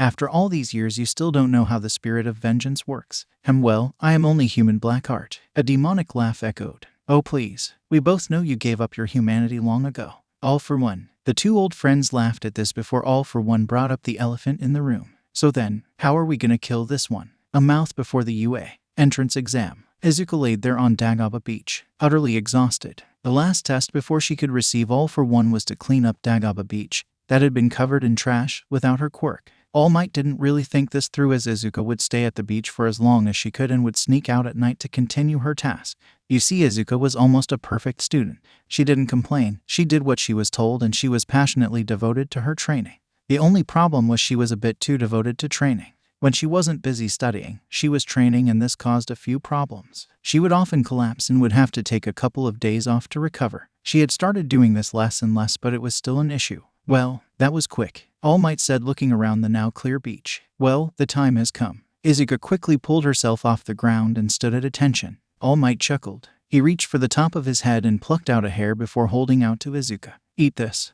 Izuka stared at the hair, confused. What? All Might rubbed the back of his head sheepishly. In order to inherit my power, you have to take in my DNA. Izuka deadpanned. That's ... kind of underwhelming. I was expecting more lights and flashiness. Well, reality is often disappointing. All Might responded. Izuka sighed and took the hair. She looked at it hard before she slowly put it in her mouth and swallowed. Ugh, why was it sour? Izuka asked, disgusted. All Might shrugged his shoulders, getting over the taste of sour hair. Izuka looks at herself. I don't feel any different. It will take a couple of hours to go through your digestive system. All Might explained. Oh, well, in the meantime I could train my quirk. Rest. All Might yelled, not having any of her nonsense. Izuka sighed. Fine. The day before the UA entrance exam, Bakugo had to make up for lost time. After confessing to his mother, Bakugo felt better. He wasn't back to his old self. It's almost impossible to think he could go back to his old self, but he was at least able to function. Right now he was practicing his aerial mobility. However, something was off. He was slowly flying away from his house. At first, Bakugo just thought that his trajectory was off, But when Bakugo was out of sight, his body flew far away from everyone else. The invisible force pushed Bakugo into the woods, where it promptly slammed him into the ground. Bakugo groaned and rose up to see Izuka with a face so smug it could rival Bakugo in his prime. "Hey, Kaken," she said, putting extra emphasis on the nickname while speaking in a sickly sweet voice. Bakugo shivered both at hearing that nickname and from the way she said it. Something is wrong. Quirk was never this strong. Bakugo got up but was quickly pushed back down by Izuka's Quirk. "You know, I think I've been acting a bit unprofessional," Izuka said. "If we are both going to be heroes, then we might have to work together. And the way things are now, I don't think that would go well." Bakugo did not like where this was going. "Suwu, I thought of a way to ease the tension between us," Izuka lied. "Let's spar, Kaken." Bakugo tried to say something, but he felt Izuka's Quirk keeping his mouth shut. Izuka started the battle by raising Bakugo into the air and hurling him through several trees. Bakugo got up. His back hurt like hell. Wait, Izuka did no such thing and picked up the trees that she had thrown Bakugo into and threw them at Bakugo. Bakugo used his Quirk to maneuver himself out of the way of the attack. Bakugo tried to escape, but Izuka used her Quirk to try and pull him back in. Bakugo increased the power of his explosions, trying desperately to escape. Izuka saw this and smirked and released Bakugo from the effect of her Quirk, causing Bakugo to rocket full force into a tree. When the dust cleared, it showed Bakugo laying there, his head bleeding from the impact. Bakugo tried to get up, but Izuka picked up the fallen tree beside him and dropped it on top of him. "Gia-cha-ya-ya." Bakugo screamed in pain. Using her Quirk, Izuka floated over to him, and she was pissed. "Pathetic. This battle is done. I can't injure you too much before the entrance exam." Bakugo stopped trying to escape and hoped Izuka was telling the truth about the battle being over. Izuka saw this and was even more infuriated. "Now you don't want to fight. Where the hell was this pacifism when my brother was alive?" Izuka used her Quirk and lifted the tree off of him and lifted him into the air. "What happened to you?" she shouted. Bakugo felt a force pressing against his neck, choking him. "For so long I tried to get you to stop, and now when I actually want you to fight, now you choose to not fight. Fuck you. It's like you only exist to make my life harder." Bakugo started to see black spots fading in and out in the corner of his vision. He had no choice. Bakugo faced his palm towards Izuka. Boom! A large explosion unleashed from Bakugo's palm, releasing him from Izuka's Quirk and sending both of them flying. Bakugo grunted in pain. He forced himself to his knees and looked towards the cloud of smoke Izuka had been sent flying, and Bakugo got up and readied himself for more of Izuka's attacks. When the smoke cleared, Bakugo didn't see Izuka. He saw Izuku, a 12-year-old Izuku. The young Izuku had bruises and burns all over his face, marks that were familiar to Bakugo. "Deku?" Bakugo asked, confused and scared. A young boy looked up at Bakugo with tears in his eyes. "Kaken, why?" Bakugo walked towards him, but little Izuku looked at him in fear and back away. "Wait," Bakugo yelled. "Don't go, please. I'm sorry I didn't." And then he was picked up and slammed into the ground. Bakugo ignored the pain and quickly got back up to get Izuku, only to find he was gone. Like he was never there in the first place. What the fuck was that? Instead of Izuku, there was Izuka standing in the exact same spot Izuku had stood in before. He just started freaking the fuck out. She screamed. "What the hell is wrong with him? He thought I was Izuku. Has lost his mind." Then a thought came to her mind. Izuku lifted Bakugo off his feet and brought him in front of her. She forced his hand to rise up, his palm in front of her face. This sight was too familiar to Bakugo. Suddenly everything changed. Instead of the pissed of Izuka, there stood the scared Izuku. "Kaken, please stop." Bakugo started breathing heavily and tried to back away, forgetting that he was levitating. Suddenly something slaps him in the face and Izuku was gone.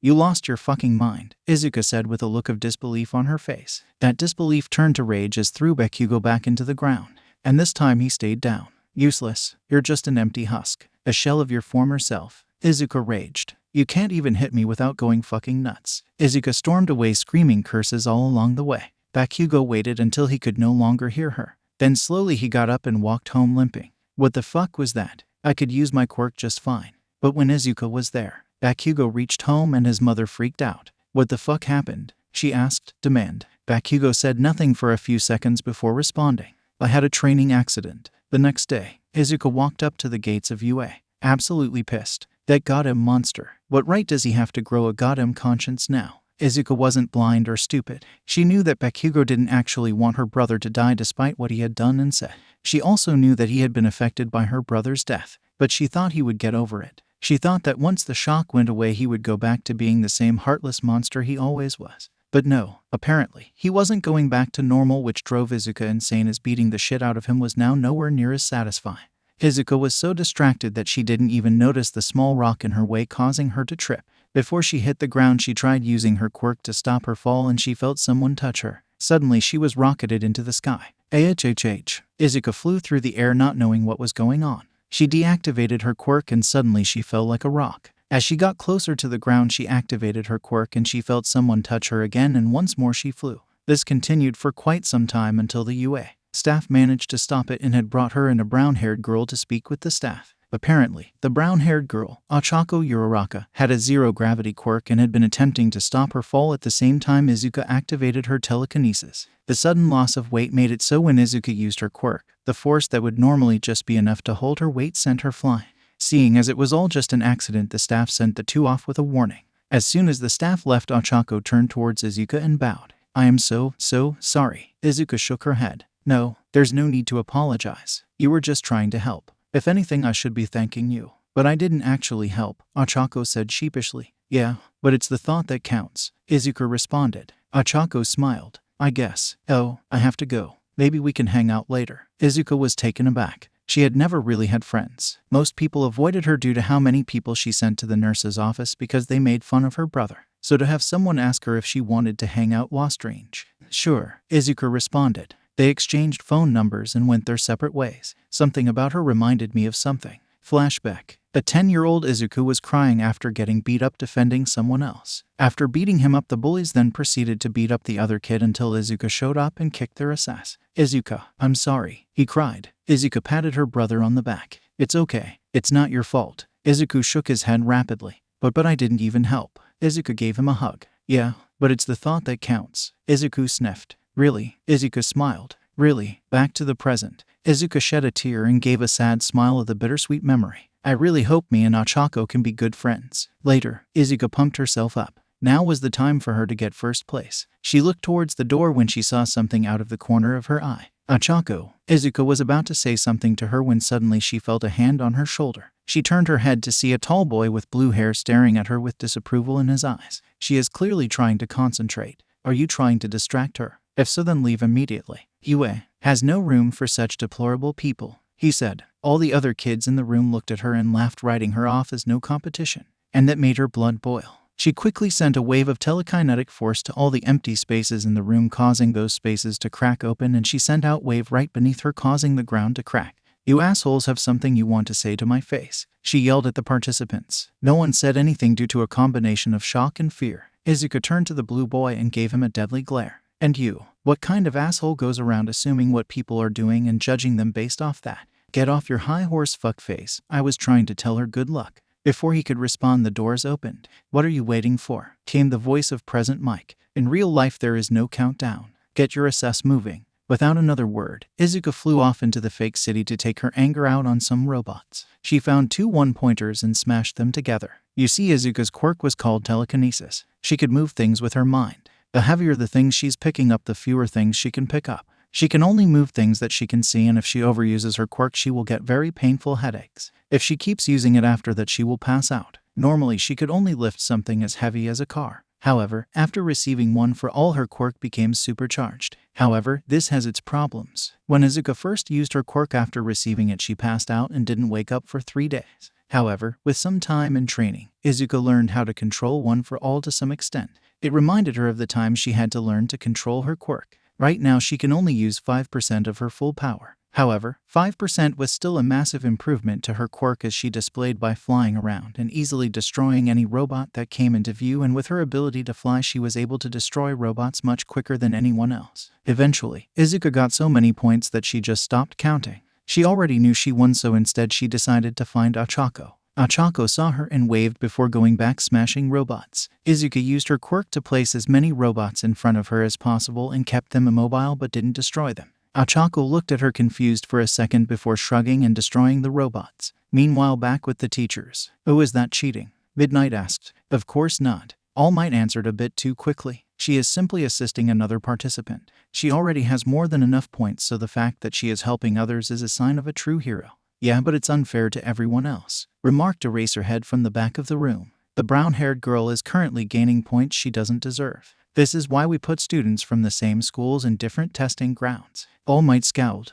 The young lady has already proven she can destroy the robots by herself. Izuka is simply speeding up the process. Nezu sat in the back of the room sipping his tea. I think it's time to release the zero-pointer. Back with Izuka and Ochako. After destroying a bunch of robots with Izuka's help, Ochako decided she had done enough and took a break. Hey, Ochako said, looking at Izuka clutching her stomach. Not that I'm complaining, but why are you helping me? Shouldn't you be out getting points yourself? Izuka shrugged. I got enough. Before Ochako could respond, she felt the ground rumble, and this caused her to lose her balance and fall. Suddenly, almost right next to the gravity-defying duo came the zero-pointer rising out of the ground. Its emergence caused parts of the nearby building to fall off. A few of the pieces almost fell on Ochako, but Izuka pulled her out of the way in the nick of time. After that, Izuka lifted her into the sky next to her. Thank you, said Ochako, very glad she had not been squashed. Izuka flashed her a smile. After a good amount of time, the test was over. Later, Izuka walked out of the gates of UA, confident in her results. She was about to walk home when suddenly she heard someone shout, Hey, Izuka. Ochako ran up next to her, slightly out of breath. Hey, I thought we were gonna hang out. Ochako pouted. Izuka stepped back. Oh, sorry, I forgot. I'm not really used to people asking me to hang out with them. Ochako flashed her a determined smile. Well, I can't not hang out with my new friend. Izuka's eyes widened. We are friends? Ochako looked at her strangely. Well, duh. I'm pretty sure the only reason I passed the entrance exam. Izuka blushed. Never before had she received so much praise from anyone but her brother. Don't say that. You destroyed plenty of robots on your own. Ochako shook her head. Yeah, but thanks to you I was able to destroy a bunch more. But, no more buts, Ochako said, interrupting her. Now you want to hang out or what? Izuka looked at her for a second, bewildered before she smiled. Sure. Later, Izuka and Ochako sat down in a mochi shop and talked. So why did you help me during the exam? Ochako asked. Izuka scratched the back of her head sheepishly. Well, I got more than enough points and you were so nice to me when we met, so I just said why not. Wow, Ochako responded. You must be super strong. Izuka flashed her a smug grin. Yup. Suddenly Ochako's smile disappeared. Hey, so why did you do what you did with that blue-haired guy? Izuka sighed. Let's just say I really hate bullies. After all, one killed my brother. Meanwhile, with Izuku looked around the now bloody warehouse. He had just finished killing a group of small-time killers and was looking to see if there was anyone he missed. Not finding anyone, Izuku got back on his bike. Well, you are a hard demon to pin down. Zarathos. Izuku quickly turned his skull behind him to find that the source of the voice was none other than the number 3 hero himself. Long time no see. Izuku immediately summoned his bike and rocketed away. Hawks was somehow hot on his trail as he was flying much faster than anyone has seen him fly. Come on, Zarathos, I don't have all day, said the winged hero. Who is Zarathos? Izuku yelled behind him. Geez, did Mephisto tell you anything? Hawks asked. Who is Mephisto? What are you talking about? Izuku yelled. Hawks sighed. The hero then proceeded to wrap his wings around himself and disappeared in a puff of feathers.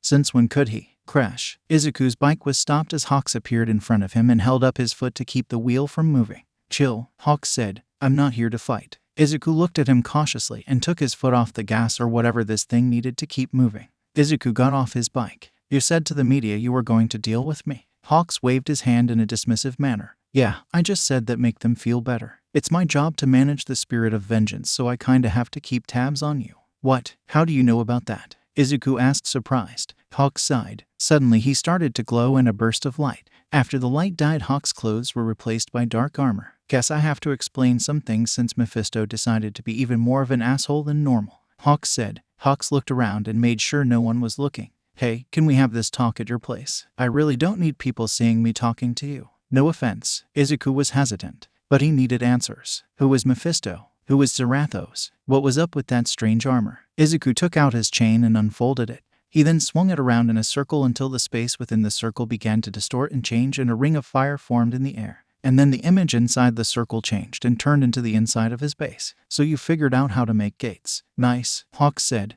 They walked through and entered Izuku and Iri's humble home. Iri ran to the sound of the portal. Welcome, Ba. She took one look at Hawks before hiding behind Izuku's leg.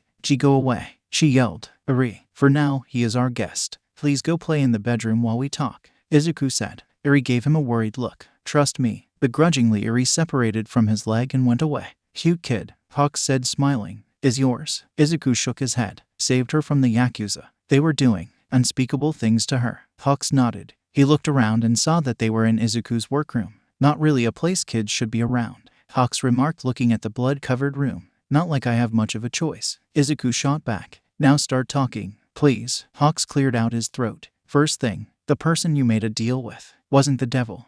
What? Yup. The person you made a deal with was Mephisto. He is a lord of hell. God gave him the responsibility of giving the spirits of vengeance host. Spirits, as in more than one. Oh yeah, there used to be a ton of those. They were weapons forged in heaven made of God's wrath, and they were put in hell to receive the powers of hell. God then gave Mephisto the job of distributing these spirits to pure souls. Basically, it goes like this. A pure soul dies and God takes it and puts it in purgatory. Then Mephisto comes, offers them the power, and if they take it, they become a spirit of vengeance and rid the earth of all those sinners God hates so much. Wait, if that's true, then ... why did Mephisto kill my mother? Oh, that's simple. You see, Mephisto is an asshole, and sometimes while he is giving people the power of the spirit of vengeance, he also bonds them with the demon Zarathos, which can sometimes give them extra power. However, he doesn't directly say that and will do something that makes whoever he made the deal with miserable for kicks. There was a pause as that info sank in. So you're saying ... that my mother was killed for fun? Well, I said he was an asshole.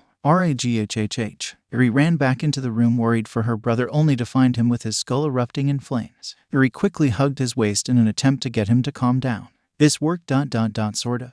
He was still brimming with rage, but he no longer looked like he was going to set the room on fire. Izuku, no longer caring about Hawks being here, transformed back into his human state to keep himself from burning the base. Huh, you're just kid. It's rare that we get children as spirits of vengeance, Hawks remarked. After several minutes of Izuku calming himself down, clutching Eri close to him, he asked a question. You said there were other spirits of vengeance. What happened to them? Hawks sighed. Blackheart. He is the son of Mephisto, and he absolutely hates his father. So to get back at him, he allied with a powerful human who calls himself All for One, and together they destroyed almost all the spirits of vengeance. Just as the last one was about to slaughtered, he transferred his power to someone else who then escaped. Later on, that person went on to help All Might take down All for One, but they were unable to kill him. That person died eventually, and the last spirit of vengeance went back to hell, and now you have it. This was a lot to take in. Izuku had so many questions, but really only one that he needed answered. Okay. How do you know all this? Oh, yeah. Well, first off, my real name is Zadkiel, and I'm what you would call a fallen angel. You see, when the war broke out in heaven, I sided with Lucifer. Turns out he was evil, so I betrayed him, and as punishment for siding with him in the first place, God made me lead heaven's Black Ops squad with the spirits of vengeance as my weapons. But then I fell asleep and suddenly ... well, you know. Hawks explained. Wait, Izuku stopped him. Are you saying that they all died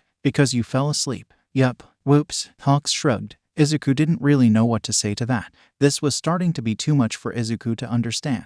Is there anything else you would like to tell me? Izuku asked, trying to quell his headache by holding Eri closer. Not really, just that I'm gonna be keeping an eye on you. I really can't have you dying, or else God will smite my ass. Hawks said. Right. Izuku nodded. Hawks looked at the two. Eri's face was now buried in Izuku's chest. It was one of the cutest things he has seen in years. Well, Hawks said, stretching his arms. Guess I better go. If you need anything, just open a gate to my place. See ya. And with that, the fallen angel disappeared in a puff of feathers. Izuku sighed. This was too much. There is a demon inside him. He is apparently a weapon of God. He didn't make a deal with the devil, just a demon lord who tricked him into making an unnecessary extra deal. Izuku needed to vent. He needed to get rid of some stress. And there was only one way to do that. Hey, Eri. She looked up at him, her face still full of concern. I have something you are really gonna like. Have you ever heard of candy apples? Eri's mouth watered. Later, there really was only one way for Izuku to vent. By spoiling Eri. Honestly, there was nothing that made him happier than seeing her smile. Once the candy apples were finished, Izuku took a camera. The look on her face when she bit into the treat was something that almost made Izuku forget about the last hour of expression entirely. Izuku put the picture and put it in his photo book that contained other precious moments from the girl, like the first time she used a computer and Eri's first time trying on new clothes. However, there was one picture Izuku always kept on his person.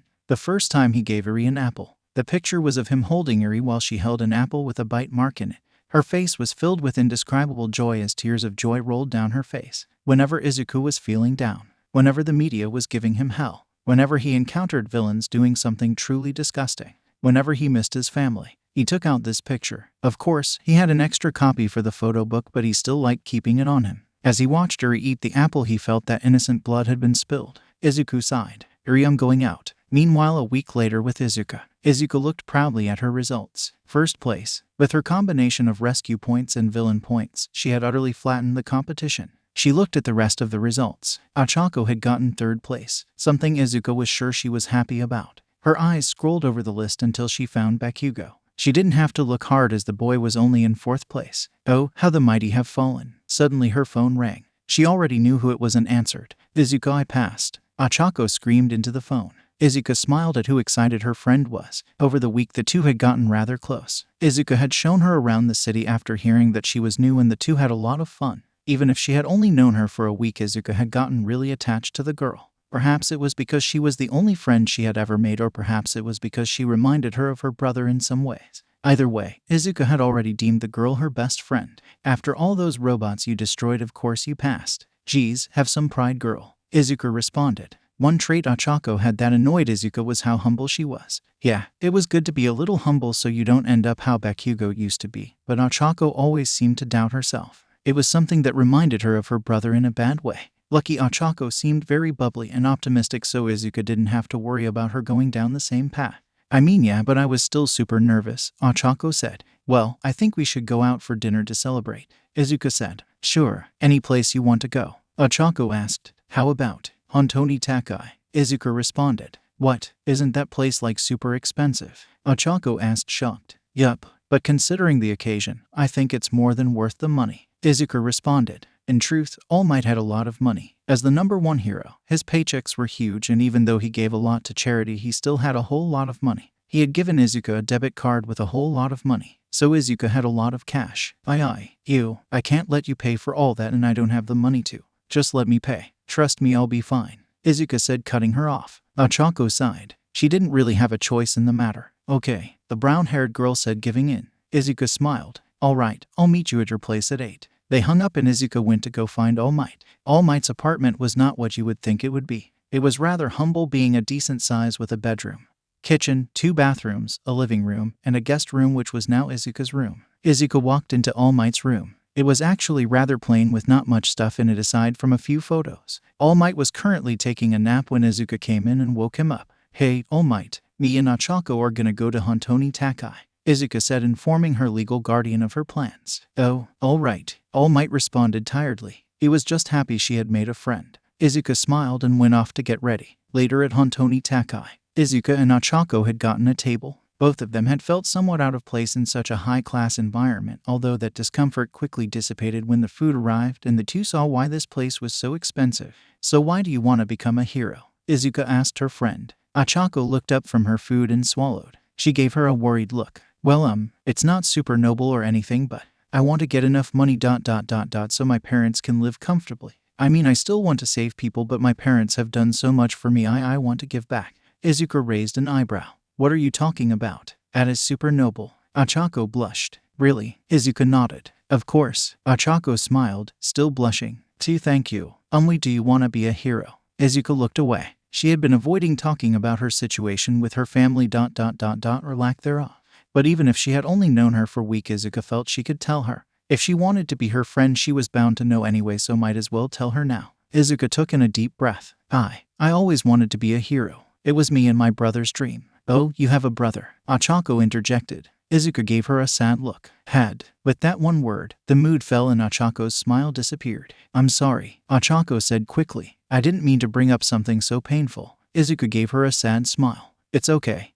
You didn't know. After a short pause, Izuka continued. It was mine and my brother's dream to be a hero. My brother just always wanted to help people for no other reason than to help people. I was just going along with him. He was always getting picked on, so it was my first instinct to protect him. I figured if I became a hero too, then I could keep protecting him. Tears were going down her face. But I couldn't protect him from everything. One day all the bullying was just too much for him to take. Some monster told him to jump off the roof and ... he did. So now I need to be a hero, so that way I can fulfill my brother's dream. Izuka started softly crying. She thought she would be able to confront this. She thought that talking about it would get easier as time went on. But she was wrong. She felt arms wrap around her. She looked up to see Ochako hugging her. Izuka wiped away her tears and smiled. It was so nice to have a friend. Sorry for making this a pity party. Izuka apologized. Ochako looked at her and gave her a sweet smile. It's fine. If any of my family died, I know I would be a wreck for God knows how long. I can only imagine what your family is going through. Izuka's face went dark. Ochako looked at her darkened expression and became confused. My dad died when I was 6, Izuka confessed, and my mother died month after my brother did. Ochako didn't know what to say, so she just hugged her friend. After a few more minutes, Ochako sat back down and the two finished their food. As they walked back out, Izuka apologized for bringing down the mood. It's fine, Ochako reassured. You must be going through a really hard time and I'm sure you could use a friend. I'm more than happy to help you out. After all, you helped me out a whole lot. Izuka looked at the girl for a second and hugged her. Ochako returned the hug and after a minute they broke apart. After Izuka walked Ochako home, she reflected on her life. She had lost a lot. Her dad, her brother, her mother and her home. But she also gained a lot too. A mentor, a new home, a new quirk, a friend. Of course, she still missed her family ... but maybe she could cope. Izuka walked home looking forward to what the future had to offer.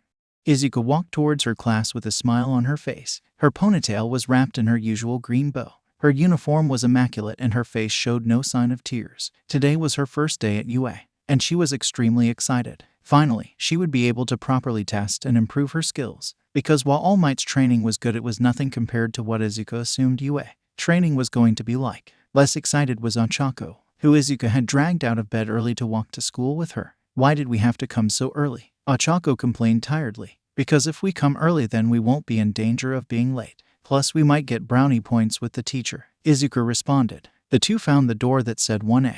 Wow, Ochako said looking at the massive door. It's huge. Izuka shrugged. It probably because some students might have quirks that make them bigger that they can't turn off. Izuka walked through the door expecting the class to be empty. This was not the case, however, as the blue-haired boy from the entrance exam sitting there. What the hell? Izuka yelled in shock. How did you even get here so early? Ochako exclaimed just as shocked as her friend. A good student must arrive at the earliest time possible. The boy said, waving his arms around. Is this guy even human? Izuka and Ochako thought at the same time. The boy rose from his seat and marched up to the two girls before giving an apologetic bow. My name is Ida Tenya and I would like to apologize for being presumptuous the first time we met. Clearly, you two are close friends and you had no intention of disrupting her, he said. Izuka scowled. Of course, he's sorry. Now that he knows how strong I am, he wants to get on my good side. Izuka walked past him and sat at her desk. Ochako sighed. Sorry about that. She is going through a bit of a rough patch and you did something that kind of hit a sore spot for her.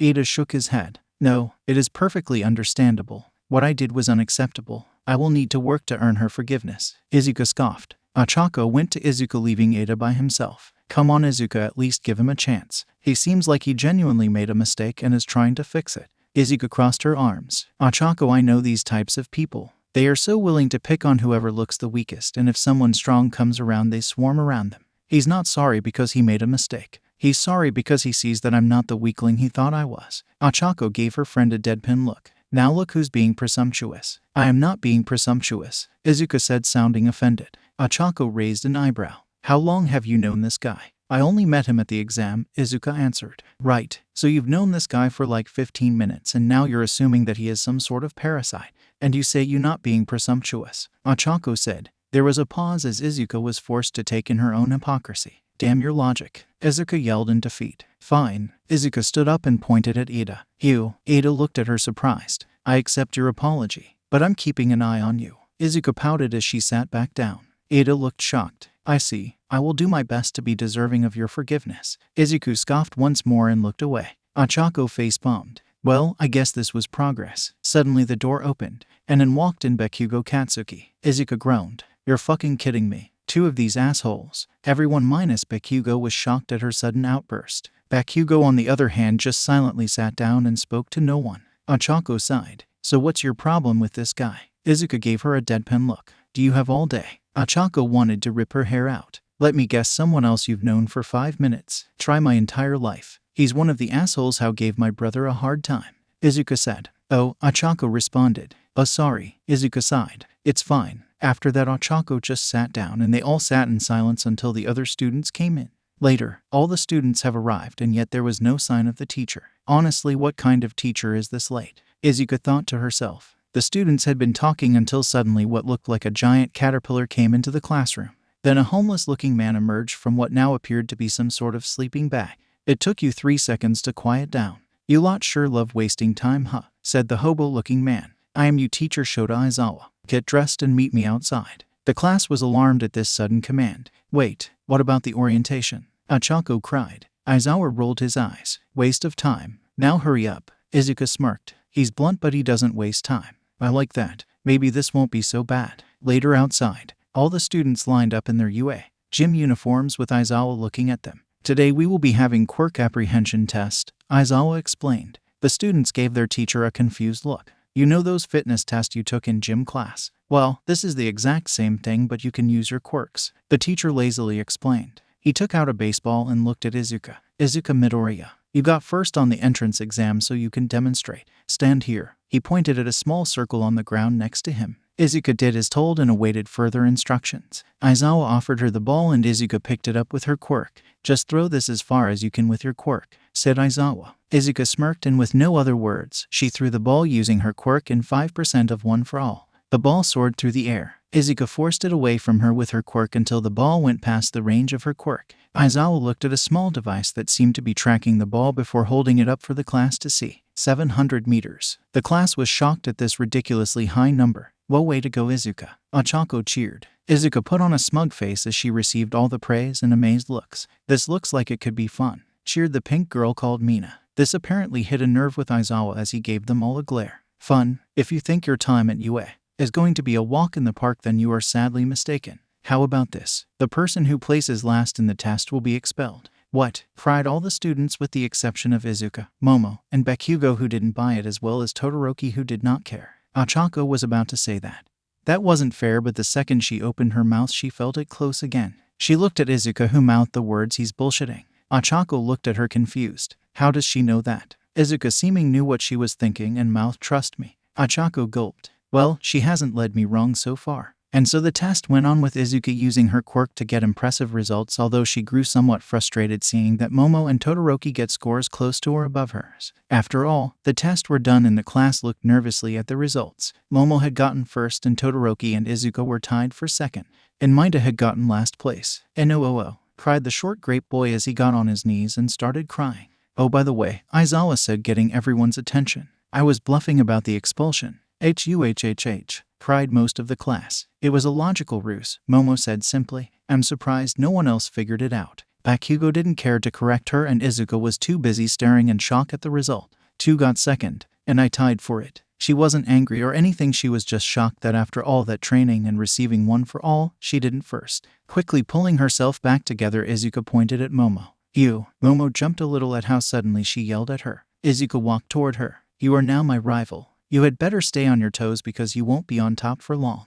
Momo did not quite know how to respond to this, so she just said, okay. Bakugo looked up at the board. He got 3rd place, however he was actually behind 4 people. A while back this would have filled him with rage. He would be cursing and popping off explosions. But now he felt nothing. Later, Aizawa had dismissed the class and they all went to go home. Well, except for Izuka, who was going to hang out with Ochako at her house. However, as they walked home they heard someone behind them. Uraraka, Midoriya, it seems we are all headed to the same train station, said Ida, who had walked next to them. Would you mind if I walked with you? Izuka scowled. Yes, actually we WOWW. Of course you can, Ochako said, elbowing Izuka in the arm. I would love to have as many friends as possible. Izuka would too, even if she is a bit of a grump. I am not a grump, Izuka said, rubbing her arm. You are a grump and that's okay, Ochako said, not having any of it. If you truly do not want me to walk with you, that is fine, Ida said, chopping the air. I did say I would work towards forgiveness and I intend to honor those words. Really, it's fine, Ochako reassured. Right, Izuka? Ochako gave her a look indicating that there was only one right answer to that question.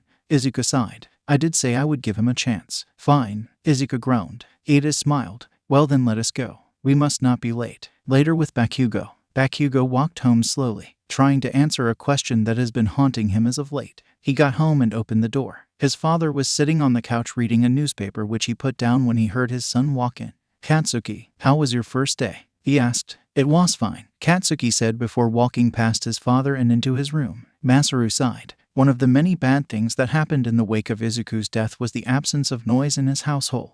While most people would love the peace and quiet, Masaru rather enjoyed hearing the voices of his wife and child, even if they were yelling at each other. But now that was all gone. Now the only sound that came from the Bakugo house was Mitsuki's occasional outburst. The man walked up to his son's room and knocked on the door. It opened due to the fact Katsuki had not fully closed it. Inside was Katsuki laying on his bed staring at the ceiling. Masaru walked over and sat next to his son. Tell me what's wrong, Masaru said. Nothing's wrong, Katsuki said in a monotone. There was a pause before Masaru decided on what to say. Your mother told me ... what you said to Izuku, Masaru admitted. Katsuki didn't say a word and instead continued looking at the ceiling. Like your mother said, Masaru continued. I can't say you're blameless ... but you are no more at fault than we are. This made Bakugo look over at his dad in confusion. Dad, what the fuck are you talking about? You and Mom didn't do shit, you. And that's the point, Masaru said, cutting his son off. Our son was murdering an innocent boy ... for years ... and all we did was apologize and say it wouldn't happen again ... We failed as parents ... and now you're hurting because of it. Masaru put his arms around Katsuki and embraced his son. Me and your mother refused to fail you again. She is already trying to fix the mistakes we made, and I have to try as well, Masaru said, tightening the hug. So please ... tell me what's wrong. How could Katsuki refuse? I don't know what to do, Katsuki admitted. Izuku wanted me to be a big hero, and now Izuka is trying to get me to be one too. I know I still want to be a hero ... but how can I be a hero when I have fucking blood on my hands? There was another pause. Katsuki, do you really want to be the kind of hero Izuku thought you could be? Masaru asked. I do. I think I owe it to him to try, but I don't know how to do it. I was so focused on trying to the best. I thought it was my destiny or some shit. But, because I was like that, Izuku died. So now what? If everything I've spent my life doing leads to ... that, then what the fuck am I supposed to do? Katsuki answered. Help people, Masaru answered. Katsuki looked at his father, confused at the simple answer. All Izuku ever wanted was to help people, Masaru explained. So if you really want to be the kind of hero Izuku could be proud of ... all you need to do is help people to the best of your ability. It sounded so simple, but at the same time, it felt so right to Katsuki. Thanks, Dad, Katsuki said. Masaru smiled. You're welcome, son. Izuku had barely stepped inside when Eri ran up to him. Izuku, look. The excited little girl grabbed his leg and attempted to pull him toward their room. Eri, calm down, Izuku said, pulling her off of him. Let me clean the blood off me first. After doing just that and putting those clothes in the hamper, he went to the room to see Eri pointing at the computer. All right, what did you want to show me? Izuku asked. Eri played a video showing a very well-dressed man robbing a convenience store. What kind of idiot films his own crimes? Isn't it cool? Eri said. Sure, Izuku lied. His name is Gentle. He's really cool. He's a villain, but he doesn't hurt anyone or steal anything. Eri gushed. Wait, what? Izuku watched as in the video Gentle beat 2 pro heroes and proceeded to leave without taking anything. If he's not taking anything, then what's the point? Izuku was very confused. However, Eri was happy, so that was really all Izuku needed to know anyway. Eri frowned. Izuku, you kill villains, right? Does that mean? Izuku realized what she was insinuating and quickly shook his head. I only kill killers, Eri. So long as he doesn't spill the blood of the innocent, he will be fine. Eri smiled and hugged Izuku. Izuku smiled and gave her a pat on the head. Meanwhile at UA, it was finally time. The class that all of WhatIf had been waiting for. The heroics class. I am coming through the door like a normal person, cried All Might as he burst into the room in a very not normal way. The class was in awe at the sheer campiness that was All Might. All right everyone, it's time for hero class, All Might said. But first you'll need to change into these. Suddenly suitcases came out of the wall. These are your hero costumes, All Might explained. The number on the suitcases match your seating order, so get dressed. Plus ultra, cheered most of the class. About 15 minutes later, most of her class had already finished getting dressed and had met up with All Might in a surveillance room. Achako had already gotten in her skin-tight spacesuit-like costume and was waiting for her friend. Suddenly she heard Izuka's voice. Sorry for the wait. Izuka walked in with her new costume. It was a green and black skin-tight jumper with a small jacket vest. Her hair was still in a ponytail and went over her shoulder. Wow, you look great, Achako said. You got that right, thought a certain purple-haired great boy.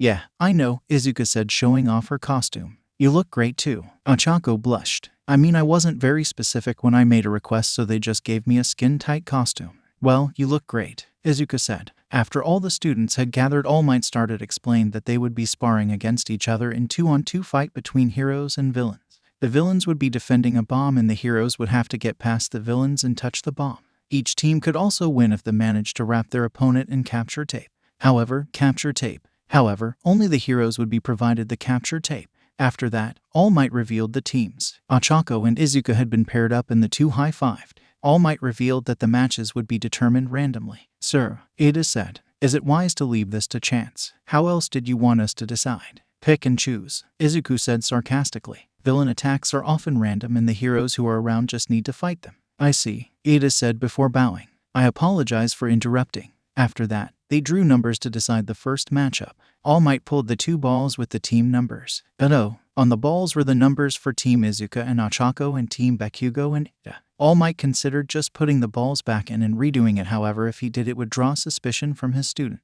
Hesitantly All Might announced the matchup. Team Izuka and Ochako as heroes versus Team Bakugo and Ida. Fuck, thought Bakugo. Bakugo looked at Izuka who was looking right back at him. However, her expression was not quite what Bakugo expected. It wasn't absolute fury or sadistic glee. Instead, she looked bored. This confused Bakugo greatly. Normally Izuka would relish the chance to beat the shit out of him, especially after what happened to Izuku. So why did she look so uninterested? Ochako looked between the two with a concerned expression. This is not going to end well, she thought to herself. Looked at all of them and had no idea what was going on. Later with Bakugo and Ida. Bakugo was perplexed. What was with that expression? Bakugo looked back and tried to think why Izuka looked like that.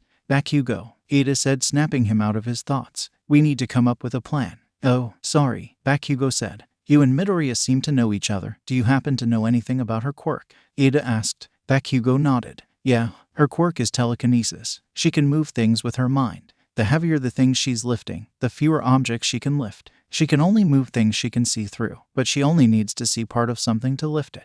That's why she has her ponytail over her shoulder. So long as she can see her ponytails, she can basically fly. Ida took in Bakugo's analysis. I see. Do you know how much she can lift with her quirk? Bakugo sighed. Not anymore. She suddenly got this boost in power. She used to only have been able to lift a small car a few feet off the ground, but now, I don't know. Ida pondered this information for a minute before turning back to Bakugo. I have a plan. With Izuka and Ochako. Izuka and Ochako stood outside the building, waiting for All Might to say they could enter. Suo, what's the plan? Ochako asked. Izuka shook her head dismissively. No need. All we have to do is find the bomb.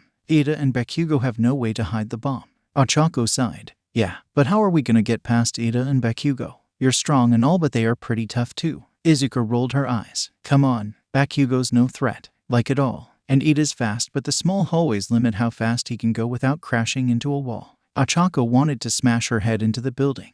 Yeah, but you never know if. Begin, said All Might over the communicators. Izuka walked casually into the building as if there were no time limit. Ochako face-palmed. Well, on the bright side, if we lose it might knock her ego down a peg. Back in the monitor room, All Might sighed. He knew something like this would happen. After he got one for all, he went through the massive ego phase as well, and said ego caused his only loss to Endeavor back when he trained at UA. Funny enough, you think Endeavor would have been happy about that, but for some reason it made him get angrier. All Might didn't get that guy. All Might turned his attention back to the match. He told himself that he would be completely neutral and would not favor any sides. That did not stop him from rooting for Izuka inside his head. Back with Izuka and Ochako. The two girls had been walking through the building and had not seen a trace of their opponents. Izuku shook her head. You see, Ochako, we have nothing to fear. I bet you Bakugo is hiding somewhere like that. Boom. Suddenly a massive explosion shook the building, spreading dust and smoke everywhere. Ochako lost her footing and fell to the floor. What the heck? Izuku looked around frantically for Bakugo, who she knew had to be the cause of the explosion, but the smoke was hindering her view. Then she felt something crash into her at breakneck speed, sending both her and whatever hit her to the ground. When Izuku looked up, she saw Ida holding her capture tape. Izuku looked down to find not only had Ida taken her capture tape, but he also had already wrapped it around her waist. What? Thought Izuka. Then All Might's voice came on the communicator. Both Izuka and Ochako have been captured. The villain team wins. What the fuck just happened? With Ida and Bakugo 5 minutes ago. I have a plan, Ida said. Midoriya's quirk requires a line of sight, so our best plan of attack would be to ambush her. Can you create an explosion big enough to fill a floor with smoke? Bakugo looked at his gauntlet. Yeah, if we hit the side of building it should create enough smoke and kick up enough dust to keep Izuka from seeing anything.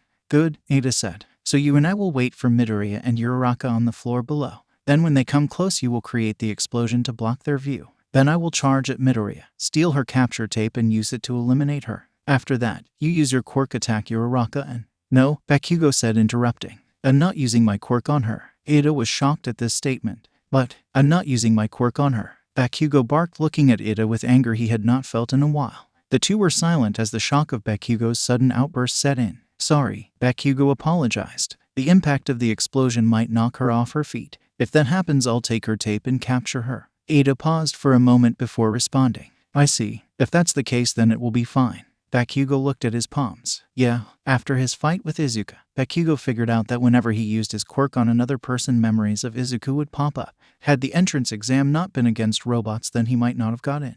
Again came the sound of All Might's voice over the communicators. Bakugo, we must get into position. Ada yelled as he ran out of the room. Back to the present. Everyone stood in the monitor room. Izuka was staring at the ground. After the match ended, she hadn't said a word. All Might looked at her, concerned, and made a mental note to speak to her later. So can anyone explain who was most instrumental in that battle? All Might asked. I believe it was Bakugo, sir, Momo said. Thanks to him, they were able to completely catch their opponent off guard and win the match before they could even come close to the bomb. I couldn't have said it better myself, All Might said. Bakugo looked back at Izuka, whose face was unreadable. He had a feeling that the walk back home would be more difficult than normal. After school, perhaps he had been too worried. Bakugo was almost at his house and there was no Izuka in sight. After the lesion, Izuka left in a hurry. She didn't even wait for Ochako. Perhaps he could get home without any. Whoosh! Suddenly Bakugo was hit hard on his side by an invisible force. Bakugo managed to stop himself before he hit the ground with his explosions. Landing on his feet, Bakugo looked around to see that Izuka had been standing in an alleyway, no doubt waiting for him. That was a fucking fluke, Izuka said. With those words, Izuka used her quirk to lift Bakugo into the air. If it weren't for Ada, you wouldn't have stood a chance against me, she screamed as she went to slam Bakugo into the ground. In response, Bakugo used a series of small explosions to slow his fall before landing back on his feet. Izuka growled before sending 2 trash cans flying at Bakugo. Bakugo blew them both up before they could hit him, creating a cloud of smoke in the process. Bakugo took a breath. He couldn't escape. The area was too open, and the second the smoke dissipated, she would be able to toss him around like a ragdoll. However, Izuka couldn't use her quirk forever. If she overused it, then she would start getting headaches until the pain made her pass out. He would have to push for that. Bakugo steeled himself. There was no ambush this time. So when the smoke dissipated, Bakugo looked his opponent in the eye and was hit with a wave of familiarity. The look in her eyes, the rage, it reminded him of himself. It reminded him of the rage and anger he felt whenever Izuka almost beat him in a fight. And that's when everything made sense. As Bakugo came to this realization, Izuka flung him against a wall. Bakugo hit the wall hard. Izuka, Bakugo yelled. Don't do this. Do what? Izuka asked, her voice filled with venom. Kick your ass. Bakugo ducked as Izuka sent another garbage can at him. One of the advantages Bakugo had was that Izuka did not really have a lot to throw at him without damaging the environment. Don't turn into a goddamn monster, Bakugo responded. Bakugo felt himself get thrown back as Izuka hit him with a blast of telekinetic force, knocking him to the ground. Monster, Izuka yelled, now even angrier than before. You of all people have no right to be calling anyone a monster. Bakugo picked himself up slowly. You're wrong. I have every right to scream monster ... when I'm looking at a mirror. There was a pause for a moment as Izuka processed those words and their meaning. Then her face twisted in rage and Bakugo knocked back down by a strong blast of telekinetic power. Gah! Cried Bakugo in pain. You and I are nothing alike. Izuka yelled at the top of her lungs. I am the future #1 hero. I am destined for greatness. You are a pathetic piece of shit. A useless monster. A pebble on the side of the road. Izuka froze. She and Bakugo had said that last part in perfect unison. I know, Bakugo said, pulling himself up once more. I used to think the same thing about Izuku. A look of horror crossed Izuka's face before quickly turning back to rage. You think you can compare yourself to me? Once again they said the exact same thing. The horrified look returned to Izuka's face. We are not the same. Izuka yelled, her tone carried underlying desperation, indicating she was telling this to herself as well as Bakugo. You're right, Bakugo said, walking closer to Izuka. I hurt people. I bullied people. I killed someone. You haven't done any of that ... yet. I see where this is going. You feel like you have to be the best. Like you have to be above everyone else ... and with that power boost you got, you started to believe you're the best. But when someone challenged you ... you felt like you had to put them in their place. That look you gave me back at you ... it was because you thought I was so weak after our fight the day before the entrance exam. Izuka's look of horror furthered. As Bakugo repeated her thought process back to her, she felt fear grip her. You haven't hurt anyone yet, Bakugo said, other than me, and I deserve it. But it doesn't stop at one person. I saw the looks you were giving to that Ida guy. Just stop. You are better than me ... so act like it, please. At this point, it wasn't about the fight. Bakugo could care less if he got pounded into the ground. He said he was going to help people, and now was a good place to start. Suddenly Bakugo was thrown back by another blast of invisible force, this one much weaker than the ones before but still enough to knock Bakugo on his ass. Izuka quickly turned the other way and ran, leaving Bakugo behind. Bakugo stayed there on the floor, hoping that his words got through. If only life were that easy. A child's body fell to the floor. He had only wanted play around the docks. How would he have known that villains were making a deal in a warehouse that night? You shot him, one of the criminals shouted. Of course I fucking did, said the villain who shot the kid. He was a witness. He was a kid, one of the other villains exclaimed. Honestly, do you even have a soul? Interesting question. Let's find out. Every villain looked back at the entrance of the warehouse to find Ghost Rider standing there looking at the body of the child. Shit, it's Ghost Rider. One of them screamed. Run. All the villains ran toward the back door. One of them reached it and was about to open it when suddenly a ball of green fire blasted him, burning him alive and blocking the exit in a wall of flames. They all looked back fearful at Ghost Rider to find him still looking at the child's body with his hand outstretched. This was a child. The villains trembled in fear at his hellish voice and terrifying presence. One of the villains got on his knees and into a prayer position. What the hell are you doing? One of the other villains asked. Hoping there's a god, and that he forgives me, said the praying villain as tears poured from his eyes. The other villains decided he had gone nuts and that they should ignore him in favor of fighting for their lives. One of the villains used his quirk and made a sword out of the concrete floor below him and then charged at the flaming skeleton. The rest of the villains followed him and together 12 villains rushed Izuku. The sword-wielding villain closed in on Izuku and swung. Snap! Every villain froze as the villain's sword snapped in half against Izuku's skull. Before the sword villain could do anything, Izuku grabbed him by the mouth. This was a child. Suddenly the fire from Izuku's hand started burning the man's face. His screams were muffled by Izuku's bony hand as his face burned more and more until his face turned black and his skin charred off. His screams stopped as his flesh burned away, leaving only a skull. Izuku dropped the villain's body and the blood poured out of his burned neck stump. All the villains were frozen with fear, shock, and horror. You killed a child. All the villains looked at the villain who shot the child, still holding the gun in his hand. The villain quickly dropped the gun, but it was too late as the rest of the villains rushed him. The other 10 villains brought the child killer down to his knees in front of Izuku, hoping that with him dead he would spare them. You bastards. You think he'll spare you? You're all. The villain was interrupted by Izuku putting the barrel of his shotgun in his mouth. How ironic. You all are so willing to betray each other, yet you die together. Before the villains could react to that, Izuku pulled the trigger. Boom! A large explosion enveloped all the villains and much of the warehouse. When the explosion cleared, there were bodies everywhere. Burnt, broken, blown apart. Now all but one of the villains were dead. Izuku turned his skull toward the praying villain and walked up to him. Have you made your peace? The villain didn't look at him. Whether that be because he was focused on his prayer or because Izuku was too terrifying to look at was anyone's guess. Do you think I'll be forgiven? Izuku pointed his shotgun at the man. No, because I'm still here. Just as Izuku was about to pull the trigger, something wrapped around his gun and yanked it out of his hand. I don't really think that's for you to decide. Izuku looked to the catwalk above him to his left to find Eraserhead holding his gun. Izuku turned his head back to the villain. Perhaps God has forgiven you after all. God has nothing to do with it, Eraserhead said. We heard a gun being fired, most likely by whoever killed this child. I'm assuming it wasn't you. You're right. I came when I felt the blood of the innocent had been shed. It seems my work is done here. But ours isn't, Eraserhead retorted. Ours. Eraserhead activated his quirk. Headshot now. Headshot. Where is ... Izuku made the normally passive flames active. Suddenly Izuku saw a small thread quickly shot out of him and form into Headshot. JHHH. The hero screamed as his entire body was on fire. Izuku quickly used his powers and instantly put out the flames, leaving a barely conscious Headshot on his knees. It ... didn't work ... he's ... just bones ... and fire, Headshot said, taking in deep breaths. Eraserhead jumped down from the catwalk and helped stand Headshot up. I don't know what you were trying to accomplish, but you should probably get him to a hospital. The burns won't kill him, but they probably hurt like hell. Then again, I wouldn't know. He's the first person to be hit with my flames and not die. Izuku felt the blood of the innocent being spilled elsewhere. I'm going to have a busy night, so please don't bother me. Also, I'll be taking my gun back. Eraserhead looked at the gun. And what makes you think I'll give it back? Suddenly the gun fired and was blasted out of Eraserhead's capture tool. The gun then spun around, firing several more times before landing back in Izuku's hand.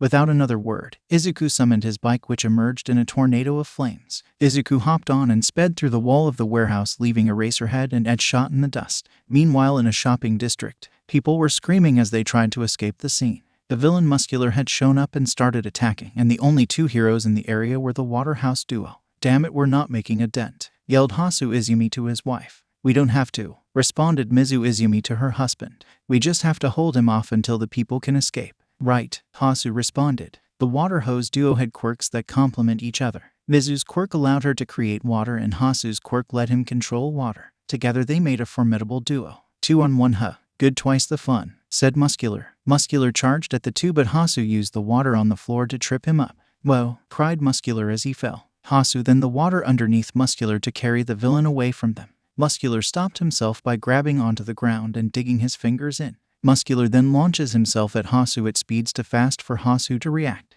Just as Muscular was reeling back his muscle fiber-enhanced fist, ready to hit Hasu, he was suddenly launched back by a highly pressurized jet of water made by Mizu. Hasu now, Mizu yelled. Hasu knew what to do and used the water now covering Muscular's body to try and hold him in place. Gah! Muscular cried as he struggled against the water on his body holding him in place. It won't hold. He's too strong. We have to get out of here, Hasu said, doing his best to keep the villain in place. Damn, not everyone has been evacuated yet, Mizu said. If we leave then he'll just kill all of them. You got that right. It was at that point Muscular broke free of his bindings and charged at Hasu, ramming his fist into his torso, knocking him back into a building. Hasu, Mizu shouted in horror. Mizu looked back at Muscular with an expression of pure rage. She launched a jet of water with all her strength, pushing Muscular back slowly. In response, Muscular used his quirk and enhanced his legs with his muscle fibers. Slowly he pushed on against the force of the water, coming closer and closer to Mizu. As Muscular pushed on, Mizu's jet of water grew weaker as Mizu was unable to keep up the water pressure. Soon Muscular got close to Mizu and he grabbed her by the head and threw her down onto the street. Snap! A silent scream emanated from Mizu as the wind was knocked out of her and her spine snapped in half. Muscular punched the downed hero again and again until at the third punch his fist was blocked by barrier of water. Leave her alone, you son of a bitch. Muscular looked behind him to see an injured Hasu standing behind him. Muscular turned around and went to punch Hasu but was blocked by another water barrier. But it couldn't hold up forever as after 3 punches his fist went through the barrier, hitting Hasu in the face. Hasu fell to the floor and Muscular punched him several more times until Hasu was bleeding, barely conscious mess. Muscular grinned. He stopped punching Hasu and moved to unconscious Mizu. He picked up her limp, broken body and tossed it next to Hasu. You know, you two weren't half bad. Tell you what, as a reward for showing me a good time, you two can die together, how about that?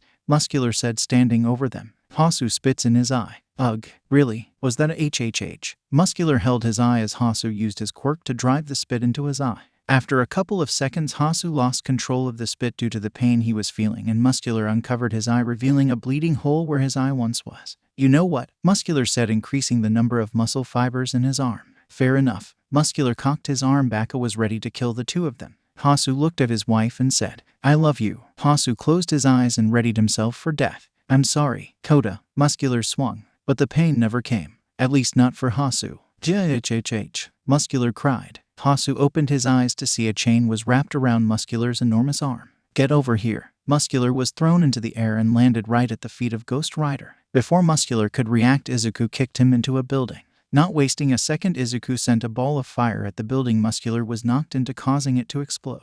Izuku knew he wasn't dead, but he had more pressing matters. Izuku ran over to the water hose duo and placed his hands over Mizu's wounds. Mizu grunted in pain as Izuku burned the injured parts of her body. He's cauterizing the wounds, Hasu realized. After closing her wounds, Izuku went to do the same thing to Hasu, but suddenly his head was grabbed by Muscular. Damn it, I stopped paying attention, Izuku thought. Normally Izuku could sense whoever had spilled the blood of the innocent. However, if he was focused on something else, he could momentarily not be able to sense them. However, the moment he remembered them, he would be able to track them. Muscular tried to crush Izuku's skull but to avail, and Izuku increased the power of his head flames and turned into a geyser of fire. Gah! Muscular let go of Izuku and looked in his burnt hand. Huh, looks like you're pretty strong. Muscular grinned. Guess I'll have to go all out. Muscular fully powered his arms. Let's do this. Muscular charged at Izuku and tried to punch him, only for Izuku to grab his fist. Izuku spun him around and threw him into the air. Muscular landed on a car and Izuku took this time to summon his motorcycle.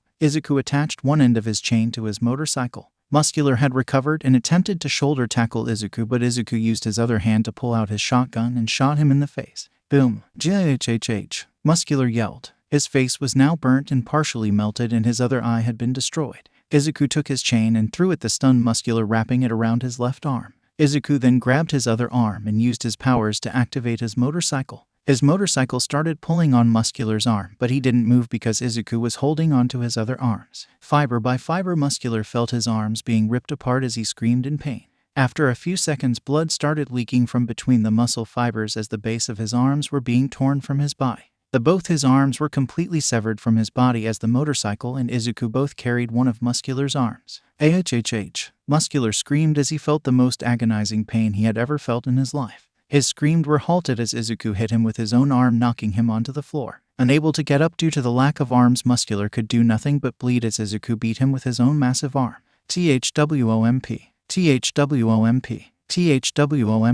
THWOMP. THWOMP. Squish. After the fourth hit, Muscular's head was crushed and his blood, broken bits of his bones and pieces of his brain splattered onto the street. Izuku looked at his work for a moment. Muscular's headless, armless body leaking blood from all 3 new holes Izuku had created on his body. Izuku turned back to the Waterhouse duo and ran towards them. Mizu was still unconscious and Hasu was barely hanging on. He was bleeding far too much. Will she be all right? Hasu asked. Yes, you need to. It's too late. Hasu interrupted. Izuku knew he was right. Even if he opened a portal, they wouldn't be able to save him. He had lost too much blood. I'm sorry. Don't be. You saved my wife and killed that bastard. I can't thank you enough, Hasu said. Izuku could see the life in his eyes start to leave him. You were a great hero. I'm sure you will be honored after your death for all the people whose lives you saved today. Hasu smiled and closed his eyes. You're not as bad as they say you are on the news. Thank you for everything, Ghost Rider. And with those last words, he passed. Izuku lowered his head.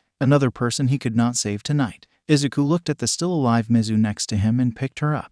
Izuku took out his chain and used it to open a portal into a hospital. The hospital staff panicked both at the vigilante and at the injured hero he was holding. Izuku walked up to the desk. Get her help. Now, not wanting to see what would happen if they didn't, the staff of the hospital worked as fast as they could and got Mizu onto a stretcher. After that, Izuku left back through the portal and gave them Hasu's dead body. Izuku went on the other side of the portal and closed it. He hopped on his bike and made a portal home. But before he left, he needed to do one thing. The cops and other heroes who had been evacuating the people while the water hose duo fought Muscular would soon descend upon the scene, so Izuku had to be quick. He took out his shotgun, aimed it at Muscular's mutilated body, and said, "Fuck you." Boom. Bits of flesh, bone, and blood now rained down onto the streets as Muscular was reduced to pieces. After that, Izuku put his shotgun onto his back and left through the portal. Izuku's base. When Izuku got home, Eri was already there waiting for him. Welcome, ho. She stopped when Izuku transformed back into his human form and tears were already going down his face. He kneeled down as the weight of his perceived failure brought him to his knee. Eri hugged him immediately and Izuku cried for the next hour. The worst part about being the spirit of vengeance is that you can only show up after blood has been spilled, never before. Later that night, Izuku and Eri were watching the news when the topic switched to what Izuku needed to hear but at the same time didn't want to see. Breaking news. The newswoman said, "Tonight a tragedy occurred as the villain Nona Muscular attacked a local shopping district and the only heroes who were suitable to fight him off were the water hose duo, Hasu, and Mizu Izumi. Unfortunately, Muscular was too strong for the duo, and the two were almost killed by the villain. Fortunately, Ghost Rider showed up and killed Muscular while also saving the life of one of Mizu Izumi. Unfortunately, Hasu Izumi had passed by the time Ghost Rider, who according to the hospital staff is able to open portals, brought him in. Mizu Izumi sustained injuries to her spine and is paralyzed by the waist down and as such will be retiring from hero work. Our hearts and minds go out to Mizu and her family." Eri turned off the TV because Izuku was already crying. This happened from time to time. Izuku would come home crying from being unable to save someone. He would turn on the news until he found someone talking about it and then he would cry. Eri hated it. She hated being unable to help her brother. She hated being powerless again. What's worse is that Izuku would cope with this by spoiling the heck out of her for the next few days, and Eri hated it. "Let's go to bed," Eri said. A week later, Hasu's funeral was held in secret, with the only people that attended being Mizu in her wheelchair, Koda his son, and the Wild Pussycats because one of their members, Manole, was the cousin of Mizu. What they didn't know was that Izuku was there performing his usual tactic of hiding behind a tree. Eri was also there as well because she refused to let Izuku go alone. The public had been given a false date for the funeral so that way his family could mourn in peace. Fortunately for Izuku, a few villains had figured out the real date and were going to ambush them. Izuku showed them exactly what he thought of that idea, and the police were currently searching for what was left of their leader. Izuku looked sadly at the scene of Hasu's family mourning his death. "I'm sorry. I'm so sorry," Izuku thought as more tears went down his cheeks. After everyone said their piece, all the officials left the family in peace. "I still don't get why you won't talk to them," Eri said. "Because I'm not really supposed to be here," Izuku whispered. "Well, you got that right." Izuku panicked and activated his transformation instinctively and went skull to face with Ragdoll. "I forgot about her quirk." Ragdoll jumped back and all the other attendants looked at what was going on. Ghost Rider. Almost all of them yelled. Immediately Mandalay got in front of her cousin in a defensive position and the rest of the wild pussycats got ready to fight.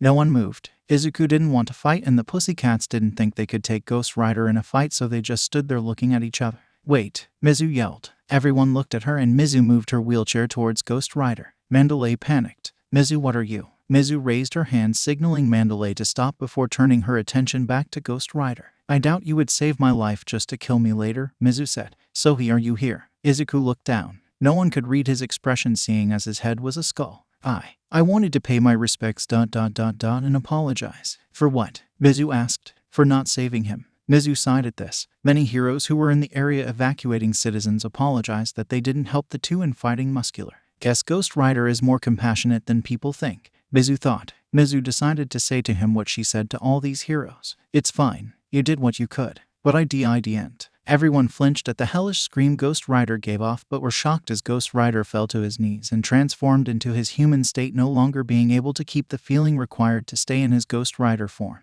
Tears slid down Izuku's eyes as everyone looked right at him. His hood was up so no one could see his face, but everyone there could tell ... this was a child.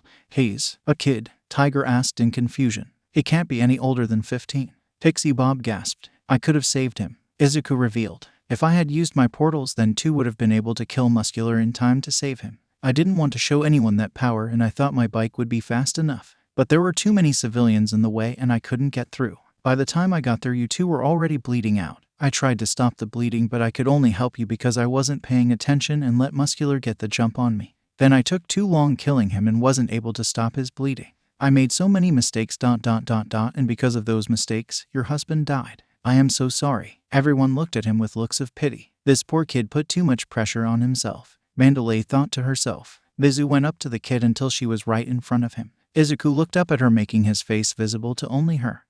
You're a child. It doesn't matter what kind of power you have. You will still make mistakes, Mizu said. And you were still able to save my life and let me see my son again. For that, I can't thank you enough. But I'm not just a kid. Izuku yelled, his frustrations finally coming out. I am the spirit of vengeance. The only reason I got these powers was to save people. So why can't I save anyone? All the pussycats gave him shocked looks, but Mizu just shook her head. You saved me, and you've saved others too. As a hero, I know what it feels like when you fail, and someone dies. But you have to remember that you have saved people. Izuku didn't have anything to say to that, so he just cried and Mizu gently rubbed his head. After a minute, Izuku regained his composure and stood up. Sorry about that, he said. Thank you for your time and sorry for interrupting. Let's. Izuku looked around, but Eri was nowhere to be found.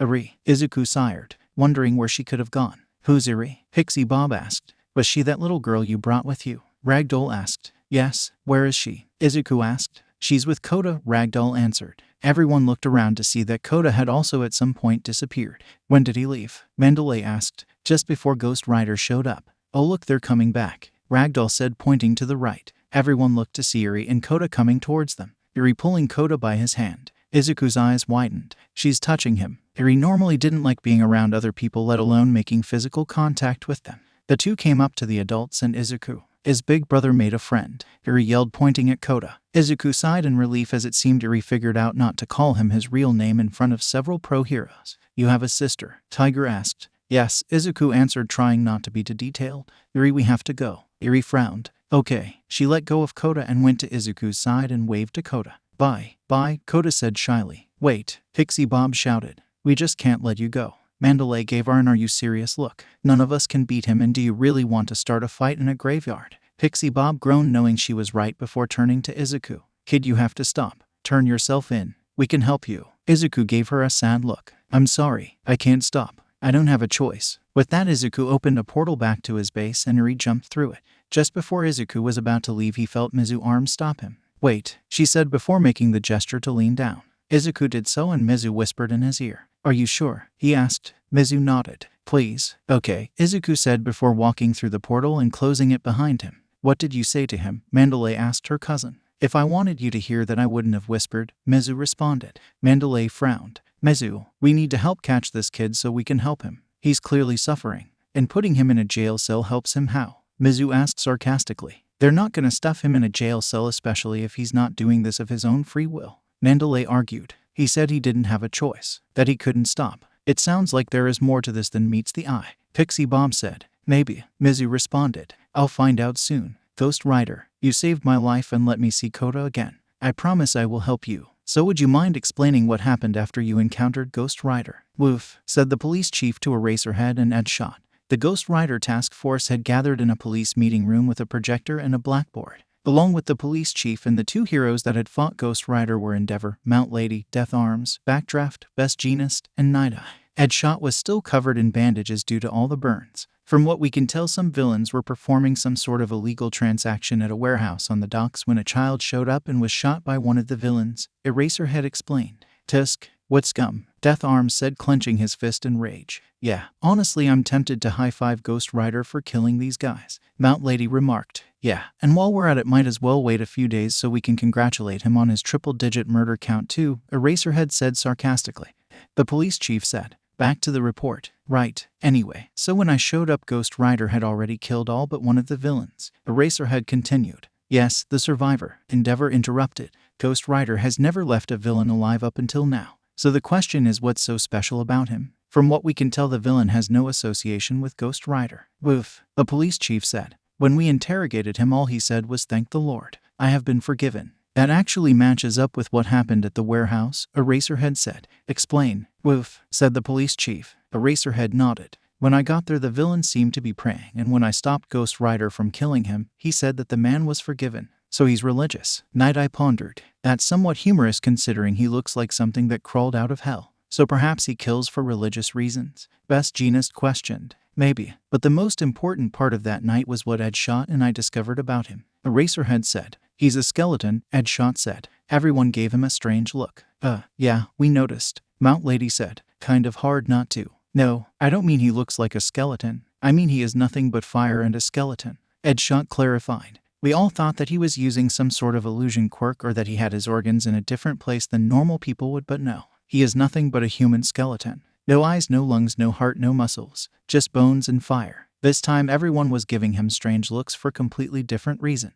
That's impossible, Nighteye said. Yeah, you kinda need organs to live. Also, how would he move without muscles? Death Arms asked. Yes, and how does he see without eyes or hear with no ears? Best Jeanist asked. I don't know, Deadshot said. Everything about his physiology is impossible. Even his flames don't make any sense. Reports stated that Ghost Rider can control when his flames burn. This is true as when I hopped into him the flames didn't hurt me at all. However, when Eraserhead signaled me to take him down he figured out my location and burned me. Also, his flames have no source. They just seem to come out him rising from his feet. Maybe Ghost Rider is just a puppet or something, Backdraft said. Maybe he's some kind of robot or something that's being controlled by someone else's quirk. Eraserhead shook his head. No, firstly there is no material on Earth that is strong enough to allow for a robot to do the things Ghost Rider did. Secondly, I used my quirk on him which would have stopped any signals coming from someone else's quirk. This also rules out the possibility of this being a transformation quirk, meaning that he always looks like this. Well, that's not true. Everyone looked at the door to find the wild pussycats in uniform. Lock on with. What do you mean that's not true? Eraserhead asked, no caring about their intro. Hey, Pixie Bob said. We were in the middle of our new intro. Yeah, we worked super hard on it. Ragdoll said. Yeah, I'm sure the news will love it now, explain. Eraserhead said, having none of their nonsense. Pixie Bob pouted. How rude. And after we came all the way here with a bunch of juicy info. Mandalay shook her head. No, he's right. We have to get to work helping this kid. Eraserhead raised an eyebrow. Kid, it will be best if I just tell you the whole story, Mandalay said. There is a lot to unpack, trust me. Proceed. Woof, the police chief said. Mandalay nodded and cleared her throat. When we were with my cousin at her husband's funeral, Ragdoll noticed someone hiding behind a tree. This turned out to be Ghost Rider. Why would Ghost Rider come to a funeral? Nighteye asked. Was there a criminal around? Mandalay shook her head. No, at first, we were defensive but no one attacked. We knew we couldn't beat him and lucky for us he wasn't there for a fight. Mizu asked him what he was doing there. Then he broke down. Broke down, Endeavor repeated. For what reason? He was distraught about not being able to save Mizu's husband. Mandalay clarified. He seemed to blame himself for not showing up faster. So he does care about saving people. Best Jeanist said. Mandalay nodded. Very much so. He was so upset he accidentally transformed back into what is most likely his real form ... and he was just a kid. No older than maybe 15. This information spread shock around the entire room as Mandalay had just told them that the villain with a body count that would be entering the triple digits and that they had seemingly no way of stopping other than All Might was a child. That isn't funny, Nighteye said looking down. You think? Eraserhead shouted. That's impossible. My quirk would have deactivated his quirk if it was transformation-based. It must have been some kid with a shape-shifting quirk or something. Mandalay shook her head sadly. No, later he made a portal that was identical to the one the hospital staff said Ghost Rider made. This was him. That's fucked up, Mount Lady said with a horrified look on her face. She didn't particularly adore children, but for a kid to be going around doing this was just wrong. The police chief looked away. There had been a few child villains in his time. Each and every one of them made him wish he had any other job but this one. Because a child villain was always a tragedy. Not to mention he doesn't seem too happy about what he's doing either, Pixie Bob said. He said he got these powers to save people, and later he said he couldn't stop. That he didn't have a choice, meaning someone is forcing him to kill, Eraserhead said through clenched teeth. This information sunk in, and everyone in the room felt anger fill them at the thought of a young boy being forced to commit such heinous acts. Death Arms smashed one of the desks. Damn it, is there anything that could lead us to his location? Eraserhead asked the pussycats desperately. Did you see his face? Anything we could use to identify him? No, Mandalay said sadly. He was wearing a hood that kept us from seeing his face. But there was one more thing, Tiger said. There was a little girl with him. His little sister. Everyone looked at Tiger. Did you see what she looked like? Nighteye asked. If so, we may be able to find him by looking for her. Yes, Tiger confirmed. She had white hair, red eyes, and a horn sticking out of her forehead. She looked to be around 8, maybe younger. Nighteye's eyes widened. I can't be. Eraserhead noticed Nighteye's expression. You know something, Nighteye? Yes, Nighteye said. While I was investigating the Yakuza, I had once seen a girl that Overhaul claimed to be his daughter after she had run into Mirio. She looked exactly like who you just described. And Ghost Rider was the one who killed Overhaul and destroyed the Yakuza. Best Genus said. So what you're saying is that whoever is forcing Ghost Rider to do what he does also took this girl. Ed Shot said. She didn't seem to very upset though, Pixie Bob informed. She called him Big Brother and seemed to be in high spirits. And when Ghost Rider said it was time to go, she only seemed upset because she made friends with Koda. To be fair, I doubt Overhaul was what one would call a good parent, Nighteye interjected. For all we know, she might be grateful for Ghost Rider killing her father. Mount Lady shivered. This just keeps getting worse. Eraserhead sighed. I'm going to need all the alcohol I can get tonight. Is there any more information you gathered from that encounter? Woof, the police chief asked. Well, he called himself the Spirit of Vengeance, Mandalay said. Also, while he didn't seem to love the idea of killing, he also didn't seem to hate it. It was like he was used to it. Also, his portals interfere with my quirk, Ragdoll said. Once he stepped through it, I couldn't sense him. And that's it, Pixie Bob said. Eraserhead sighed. So, we are dealing with a possibly insane child with a quirk no one fully understands and that defies all logic and is insanely powerful with seemingly no limits, who is being forced by either another person or his quirk to commit acts of murder on villains. Also, he has the daughter of Overhaul who appears to be very happy that her father is dead. And what we don't know is his identity, where he's hiding, the full extent of his quirk, and how his quirk even works. Don't forget the fact that he can open portals, making it even more impossible to trap him. Death Arms groans. Enough, Endeavor says. You're all acting like this is an impossible scenario. I mean, it sounds pretty impossible me. My lady muttered. The flame hero ignored her. He is a child, meaning he is prone to act rashly. When we figure out how he finds these criminals is when we can strike. Eraserhead rolled his eyes. And I'm sure you're not just saying this so we don't call All Might. Endeavor glared at him. We don't need All Might. The police chief intervened. All Might has a lot on his plate. Woof. Only when we're sure we can't handle this will we call All Might. Woof. Eraserhead knew why this was. He knew that All Might was running on fumes and had to deal with teaching, hero work, and apparently raising a teenager. Of course, this didn't want to make him smash his head into the wall any less. We're fucked. Later at Nighteye's agency, Nighteye smashed his head against his desk. When Nighteye found that the Yakuza, the villainous organization he had been watching and trying to take down for years now, was suddenly and unceremoniously destroyed by some random vigilante, he almost wanted to laugh at the sheer irony of the situation. What was not so funny and was, in fact, the thing that kept him from laughing was the fact that a powerful and lethal vigilante was now on the streets. His vigilante status was then upgraded to villain due to the sheer amount of people he'd killed. So Nighteye decided to investigate Ghost Rider, but to little avail. Ghost Rider left no evidence to his true identity or his location. He had tried looking for patterns in the locations he appeared or a part of the city with high Ghost Rider sightings. But once they figured out he could make portals, he'd given up these methods. He had looked through whatever footage there was available of Skeleton, tried to discover any weakness, any point in which his quirk showed its flaw. But he found nothing. And from the feats he has shown, he was not even fully sure if All Might could beat him in his current state. Nighteye sighed. He knew what needed to happen. He needed to go to All Might and he needed to convince him to give Mirio one for all. If not, then who knows what may happen. Later with Izuku. Splat. About 3 minutes ago a villain had started attacking an office building. He had used his quirk and managed to kill 2 people. Then a portal opened and Ghost Rider came out with his motorcycle and ran him over. Izuku looked back at the mess of flaming remains of the villain. Well, that was fast. Izuku thought to himself. I guess I'll just go home then. I'm sure he will. Stop right there. That voice. Izuku recognized it immediately. All Might. Izuku looked to his left and found that All Might was indeed standing there in the hole the villain had made in the building. It's time you and I had a talk. All Might said. As much as an honor that would be, I have a feeling it would end with me going to jail, so I'll have to pass, Izuku said. I'm afraid that I wasn't asking. All Might responded. To say Izuku was nervous would be an understatement. First of all, he was meeting his favorite hero again. 2. His favorite hero was trying to arrest him, which brought him to his next reason to be nervous. He would have to fight All Might. Or not, Izuku thought. If we were to fight in here, then the civilians would be killed in the crossfire. If I play my cards right, then I can escape. You know, if we fight, then the collateral damage will kill everyone around us. I don't want that to happen, and I know you don't either, Izuku said. All Might shook his head. I'm not here to fight. I know you're scared. I know you feel like you don't have a choice. But there is a way out. You don't have to be like your father. What is he talking about? My father. What is he?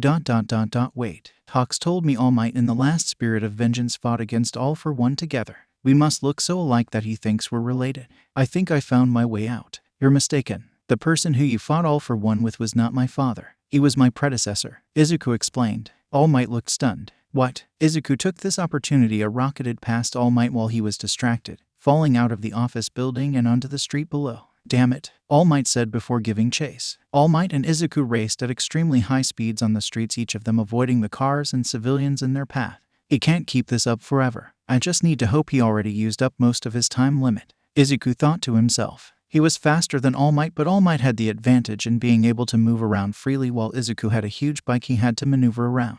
Unfortunately, Izuku would soon be coming face to face with his worst enemy, traffic. Coming up was a gridlock of cars which had no space for Izuku to maneuver through. Nope, not this time. Izuku took his chain and threw it at the side of one of the building, and in one fluid motion he yanked himself onto that building and started driving on the sides of the building. What the? All Might thought as he saw this. He had to do something, otherwise he would lose him. Thinking fast, All Might jumped onto the roof of the opposite building and ran across the rooftop, still chasing Izuku. You are just as amazing as always, All Might, Izuku fanboyed in his head. And I'm really sorry about this. Izuku aimed his hand at All Might and shot a fireball at the hero. All Might dodged and barely managed to keep his footing. Damn it, he can shoot me all he wants without hurting anyone, but I can't hit him back without hitting the building. Izuku launched several more attacks and All Might felt himself get weaker. Steam started coming off of him. My time is running out. I missed my chance to catch him the second I let myself get distracted. You win this round, Ghost Rider. But next time I will catch you. With that, All Might gave up the chase. Izuku let out a sigh of relief. Finally, Izuku rode upwards onto the roof of the building. Time to go home. Izuku pulled out his chain and made a portal before riding through it and into his workroom. He transformed back into his human form and let himself collapse onto his handlebars. If it were not for the fact that he had no heart in his Ghost Rider form, Izuku was almost certain he would have passed out from how nervous he was. I just beat All Might in a race, Izuku thought to himself in amazement. He had the biggest smile on his face as he sat back up. Only in his wildest dreams did Izuku ever picture himself being faster than All Might.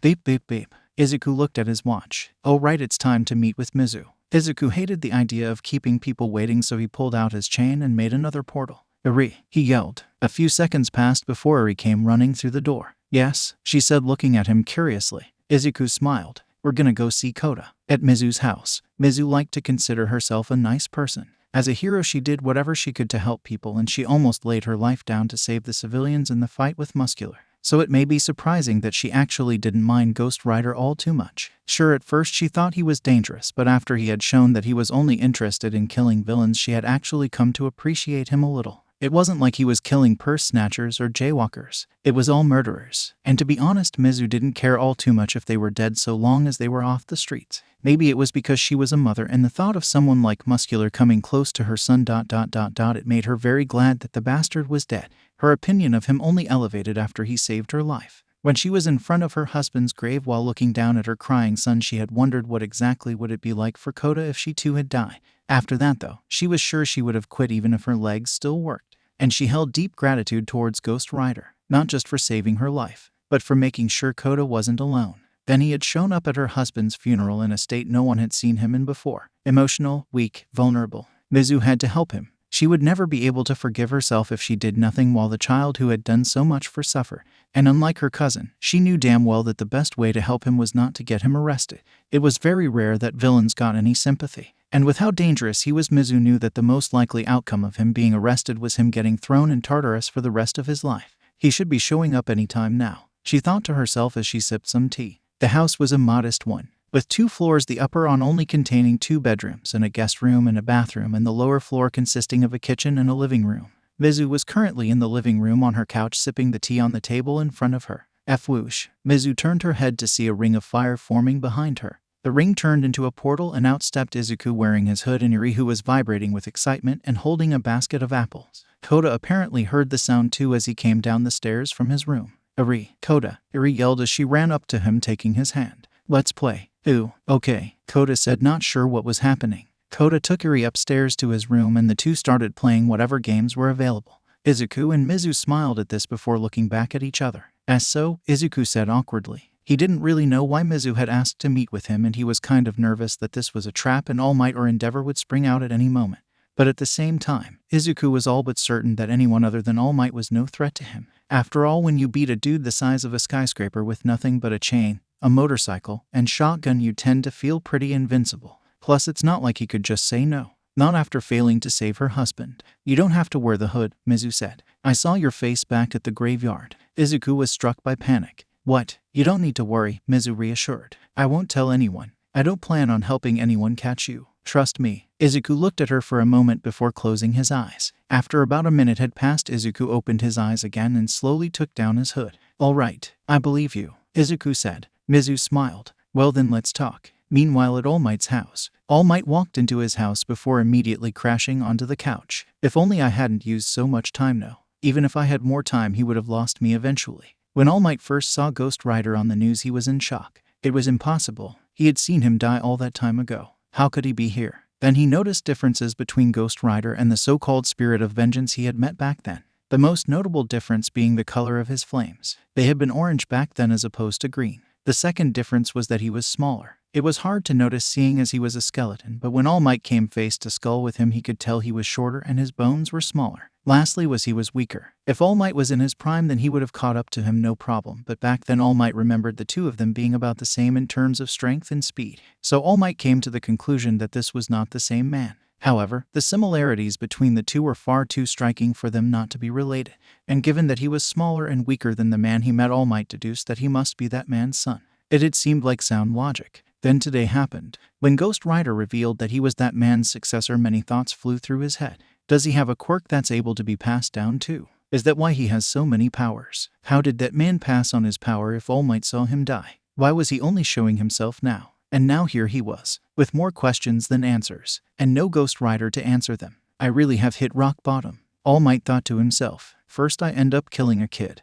and now I can't even do my job as a hero right. Ding dong. All Might sighed as he got up and walked to the door. Must be Isuka, he thought. All Might opened the door and immediately was paralyzed with fear, because standing on the other side of his doorway was his former sidekick, Sir Nighteye. Hello, Tashinori, he said. It's been a long time. And Nighteye. All Might yelped in alarm. WW, what are you doing here? All Might would have sooner expected All for One to come knocking than his former sidekick. All these years the two had been avoiding each other, so to say All Might was shocked when he just showed up at his front door out of the blue would be an understatement. Ghost Rider, Nighteye said, looking away from All Might. He needs to be stopped. Yeah, All Might said in a confused tone. He didn't really know what to say, this was all so sudden. Have you heard of Mirio Tagata? Nighteye asked. All Might nodded. Yes, I've heard that he is an excellent student who is considered to be #1 even amongst pros. Well, except for me. Have you met him? Nighteye asked. No, All Might answered. We have yet to meet in person. I've heard that he has been working with you. Nighteye nodded. Correct. Tell me, have you considered him as a possible successor? All Might nodded. I have. From what I've read and seen of him, he sounds like he would be perfect. Bright personality, comforting presence, unflinching determination, and he is already plenty powerful. Well, then you'll understand when I say you need to give one for all to Mirio, Nighteye said. Ghost Rider is seemingly unstoppable, and I'm not even sure you can beat him. Mirio is our only surefire way to take down Ghost Rider. All Might thought back to his battle against All for One, specifically about his ally in that fight, the man that resembled Ghost Rider. In the state All Might was in now, he was sure he would lose easily to that man. And even though Ghost Rider was weaker than his predecessor, he still might be strong enough to beat him in his current state. And that's assuming that he's not holding back. All Might knew that if anyone was going to beat Ghost Rider, it would have to be his successor, and Izuku was not anywhere close to being ready. But Mirio sounded like if he got one for all, he could take in Ghost Rider right now. But could I really give up on Izuka? All Might pondered, and then suddenly the face of Izuku Midoriya flashed in his mind. The boy he killed. Suddenly All Might felt the crushing weight of his own guilt, and any consideration of Nighteye's proposal flew out the window. I'm sorry, Nighteye, but I already have a successor. All Might said, his head hanging low. Nighteye's eyes widened, and for a moment he looked at All Might before immediately looking away again. Who? Nighteye asked. Izuka Midoriya. All Might answered. She's a first year at UA. She lives here, but she's out right now. A first year? Nighteye shouted. A first year cannot take down Ghost Rider. I need you to look at the bigger picture here. I'm not just going to give up on her. All Might said. I've made my decision. But why can't you just have her give the quirk to Mirio and then he can give it back? Nighteye asked. All Might shook his head once more. One for all does not work like that. Once you pass down one for all, you can't get it back. It's like trying to reignite a used match. Nighteye shot All Might a frustrated look. But, no buts. All Might cut him off. The decision is final. Nighteye looked at All Might for the first time during the conversation. He stared down the number one hero, although he made sure to avoid looking him in the eye. Perhaps I should enlighten you with some facts that were discovered in a recent meeting concerning Ghost Rider. Did you know that he is a child? There was a pause as the information sunk in. What? All Might asked in a quiet voice. He's a child, Nighteye repeated aggressively. From what the pussycats said, he is most likely not any older than your successor. Not only that, but we have reason to believe that he may not be killing people of his own free will. And we also have confirmation that after he destroyed the Yakuza, he took in the daughter of their leader, who is most likely not even in the double digits in terms of age. To reiterate, there is a child who is being forced to slaughter villains by someone or something, possibly his own quirk, and is keeping a young girl in an unknown location. Do you understand the gravity of the situation now? All Might was silent. Nighteye looked at the number one hero harshly and was about to say something when All Might spoke. I'll do it, he said. Nighteye was taken aback. Had he done it? Had he finally been able to get his hero to look at things logically? Unless, All Might looked up at Nighteye. I'll be the one to take down Ghost Rider. Nighteye sighed. I suppose it was my fault for getting my hopes up. You really think you can beat him in your condition? Nighteye asked. All Might looked at him in the eyes and Nighteye stumbled back. I have to. Nighteye quickly regained his composure and glared at his hero before looking away. Fine. In that case, I will have to keep an eye on this, Izuka. Don't take this as me accepting your decision, but rather me acknowledging that I have no say in this. Goodbye, Toshinori. We will be seeing each other again soon. With that, Nighteye left. All Might watching him go until he was out of sight. All Might slammed the door closed and fell to the floor, his heart beating fast. Ghost Rider, I'm sorry. Next time, I will catch you. I can't afford to fail. Meanwhile, with Izuku and Mizu, I would like Kota and Eri to have play dates, I guess you could call them, Mizu said. Izuku looked down at the table with a solemn expression. Is there something wrong with that? Mizu asked. Eri is not the safest to be around, Izuku said. Mizu raised an eyebrow. What do you mean? She seems fine to me. Izuku sighed. He looked long and hard at Mizu for a few seconds before responding. I guess the simplest way to explain it is by telling you the whole story. You don't mind if it's a bit long, do you? Mizu shook her head. Not at all. Please, go on. Izuku took a breath before letting it out and starting his story. Do you remember my first appearance? Mizu nodded. Yes, when you destroyed the Yakuza. Izuku gave a sad smile at the somewhat bittersweet memory. Yeah, she was the reason for that. They were planning on making a quirk erasing bullet, using her blood. Mizu said nothing, but her face twisted to show her disgust at the idea of using a little girl's blood to hurt people. But that's not all. Izuku continued. In order to collect the most amount of blood in the quickest way possible, their leader Overhaul used his quirk to take her apart and put her back together. What do you mean take her apart and put her back together? Mizu asked. She expected something traumatic, but this dice was on a whole other level. I mean, he would use his quirk to rip apart her body until it was nothing but a blood splatter against the wall, then putting her back together so he could do it again. Izuku explained through clenched teeth. He basically killed her over and over and over again so he could make money selling the quirk erasing bullets to the villains and an antidote to the heroes. Never in her life had Mizu heard something that atrocious. It would have been horrifying enough to hear that something like that happened to adult, but to think that all this happened to a child, it made Mizu want to throw up her lunch. After I killed them all, I took in, Izuku said, continuing his story. I basically had no choice. She seemed to distrust basically everyone else. Not that I can blame her. But after I took her in, I started noticing that she had some issues. Well, after all she went through, that's to be expected, Mizu said.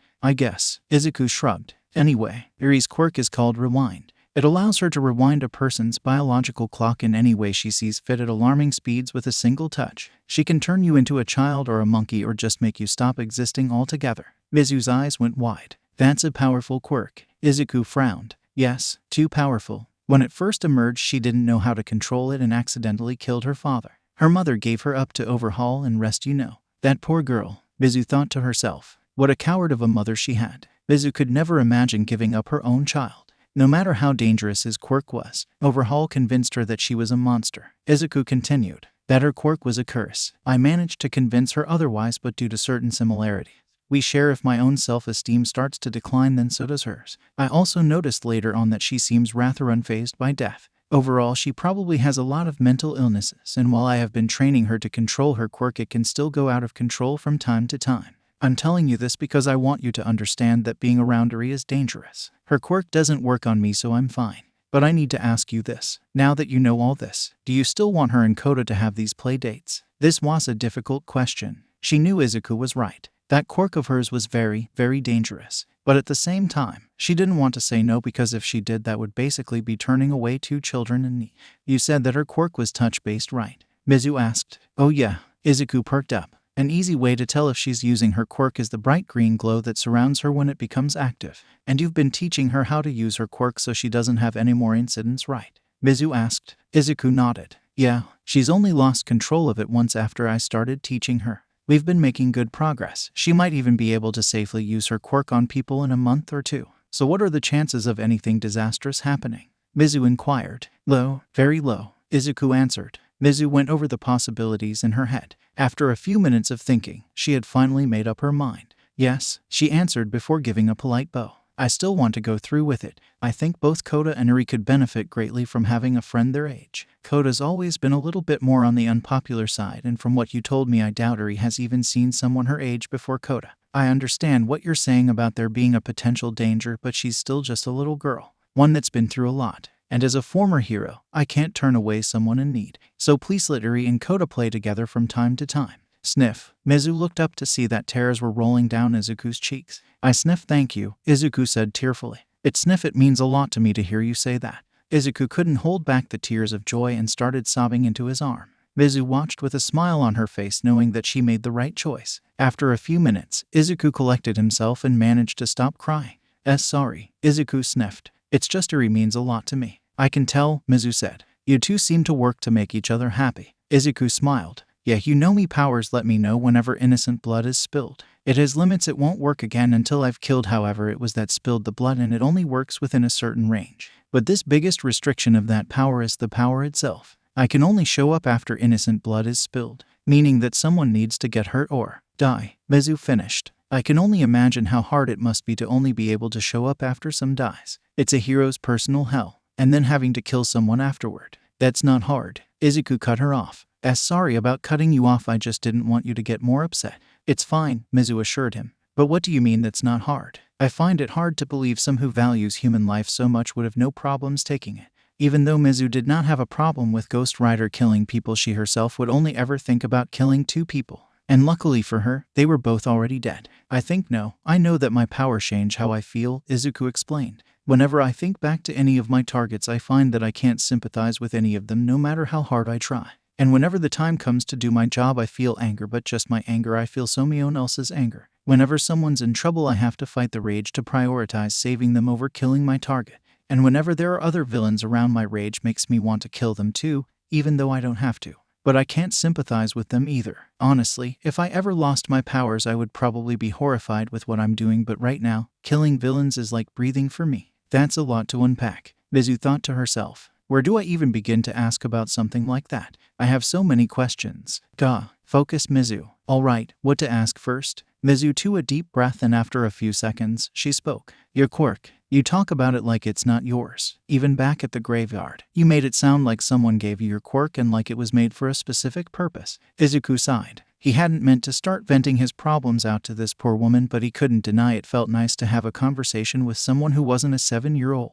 I got my powers from a outside source, Izuku said. I'm not gonna tell you from who or how, but just know that these powers aren't mine and they aren't a quirk. As for them having a purpose, you're right. My powers are meant to help me with my job as the spirit of vengeance. I'm meant to kill killers. That's my job. I agreed to it so I could help people save people. Suddenly the tone of Izuku's voice changed, becoming infuriated, and his eyes turned red. But I was tricked, Izuku growled. These powers aren't made for saving people, they're made for killing people. And that's not even the worst part. He took advantage of my desperation and he made me agree to a secret second deal. One with a high cost. Tears once again came sliding down Izuku's face, except this time there was no joy in them.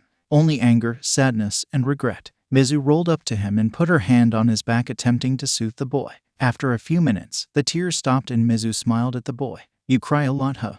Sorry. Izuku sniffed. Mizu shook her head. It's fine. You've been through more than most adults. You have every right to cry. Izuku's eyes widened. 9 years ago. Izuku felt so useless. Kaken was bullying yet another random kid and Izuku couldn't do anything about it. He had tried to stop him, but all that resulted in was both of them getting beat up. Kaken had left some time ago, as did the other victim of his beatings. But Izuku didn't feel like moving. Maybe it was because of the crushing sense of uselessness and despair. Maybe it was the burn wounds. Either way, all Izuku felt like doing was lying on the ground and crying. Izuku. He looked up from the grass to see his sister looking at him with concerned eyes. What happened? She asked, tears shining in her eyes. Kaken, was all Izuku could say before he started sobbing again. Fortunately, that was all that needed to be said, as Izuka understood what he meant instantly. Ever since Bakugo got his quirk, he started acting differently, picking on other students and showing off whenever he could. It got even worse after Izuku was revealed to be quirkless. After that, Izuku became a common target for Bakugo's beatings, much to Izuka's dismay. Izuku pouted.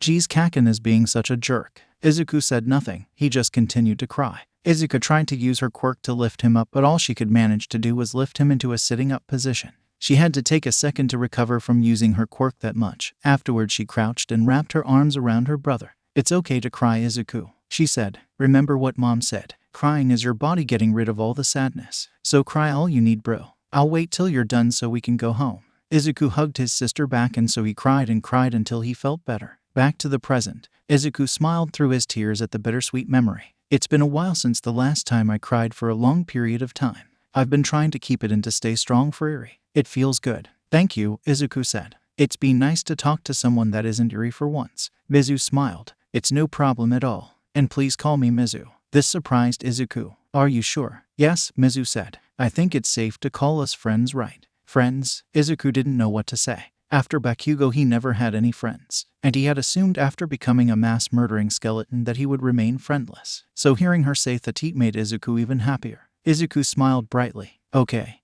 Then, please, call me Izuku. Is that your name? Mizu asked, not sure if he was giving her a fake name or not. Izuku nodded. Yup, Izuku Midoriya. Sorry, it took me so long to introduce myself. Mizu smiled back. Sorry for not asking. Beep beep beep beep. Izuku looked down at his watch. Oh, it's dinner time already. Guess we should go then. Mizu frowned. You could stay for dinner if you would like. Izuku shook his head. No, it's okay. Besides, chances are I'm gonna have to work soon anyway. It's unlikely that I can go a whole day without someone attempting to kill someone else in this city. Mizu sighed. I guess that's true. Eri, Izuku called. The two heard footsteps coming closer and closer until the two children were in sight. Time to go home, Izuku said. Eri frowned. Awa, do we have to? Izuku looked at Eri adorable pout and started to reconsider. Well, see, can't you guys stay? Koda asked, looking at Izuku hopefully. Izuku sighed. He stood no chance. Fine, we can stay a little low. Suddenly Izuku stopped and his eyes glowed a demonic red. Izuku, are you okay? Asked a concerned Mizu. Eri sighed. That means he has to work. Izuku gave Mizu an apologetic look. Sorry, this might take a while. If I don't come back in a few hours, would you mind if Eri stayed the night? Mizu gazed at Eri, who in return gave her a begging look. Of course not. Achako was concerned. Normally she and Izuka would walk together, but Izuka was nowhere to be seen. She had also not given her a single call from her over the weekend. When she got to class, she found Izuka sitting there and ran up to her. Izuka, she said, getting her attention. I haven't seen you all weekend. You didn't walk with me to school either. Did you need some time to yourself or something? Izuka gave her friend a warm smile. Yeah, I'm fine now, I just needed to think about some stuff. I'm fine now. Achako gave her friend a concerned look. Are you sure? Do you want to talk about? Izuku quickly shook her head. No, I'm fine. Really, this did not dispel Achako's fear. I'm not gonna force you to talk about it. But if you need to talk about it, don't bottle it up. I'm always ready to listen. Izuku looked at her for a moment before standing up and hugging her. Thanks, that means a lot to me. Achako hugged her back. It's no problem. The two separated, and as Achako was sitting down, Iter ran into the room. Everyone, class is about to start. Take your seats.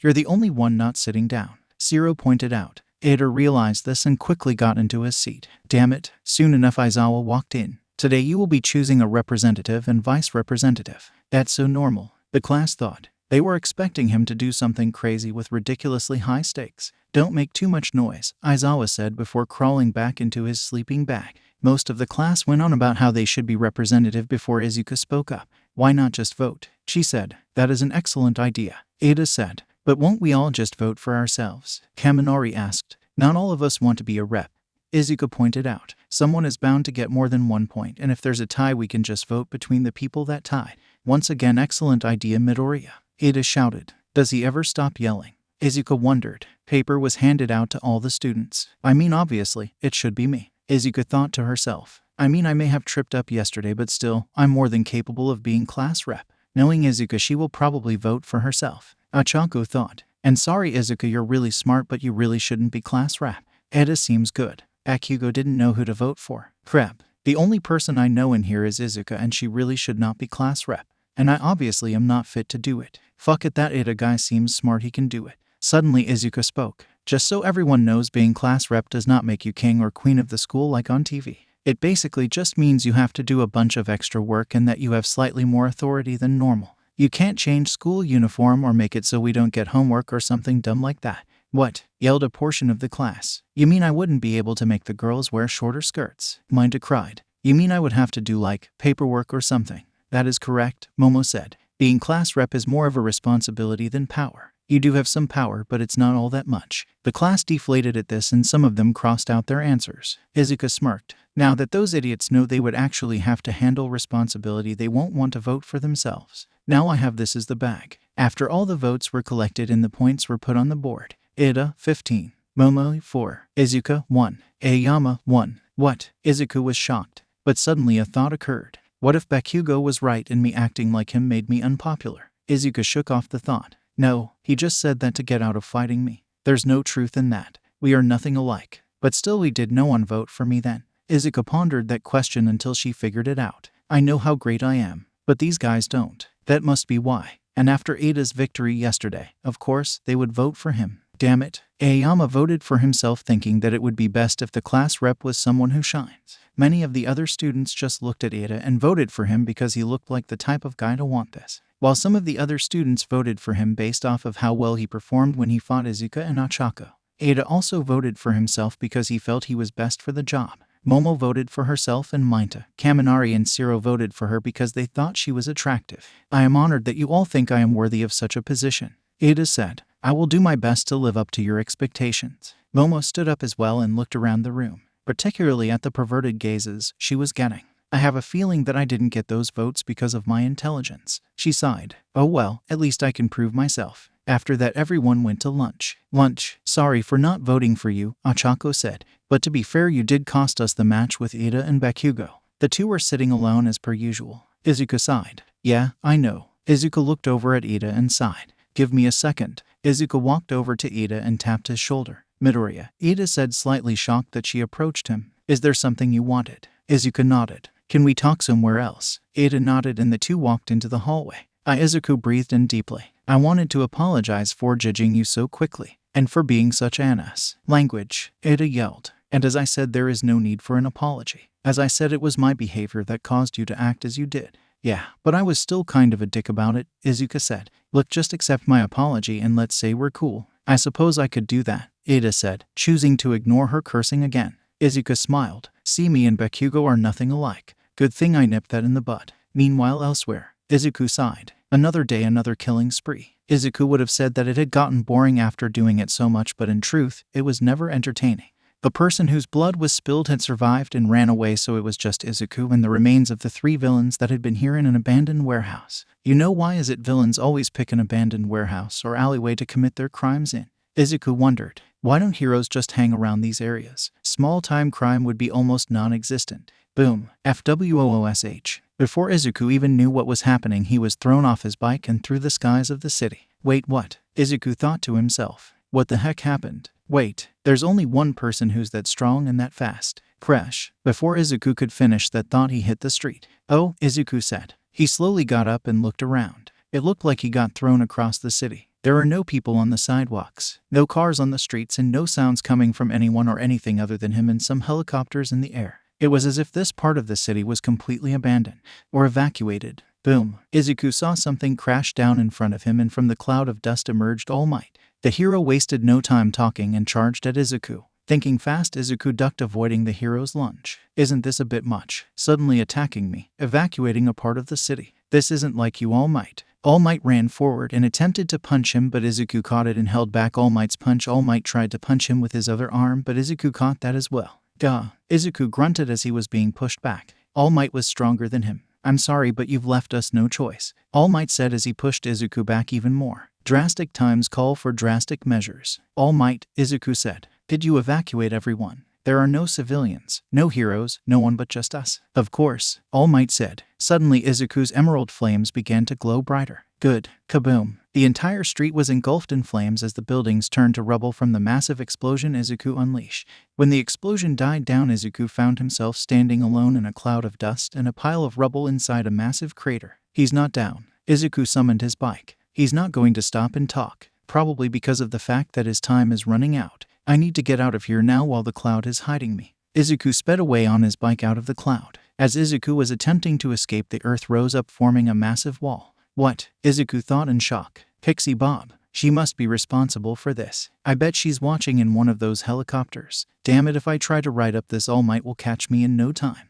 Izuku heard something rushing toward him and he pulled out his shotgun.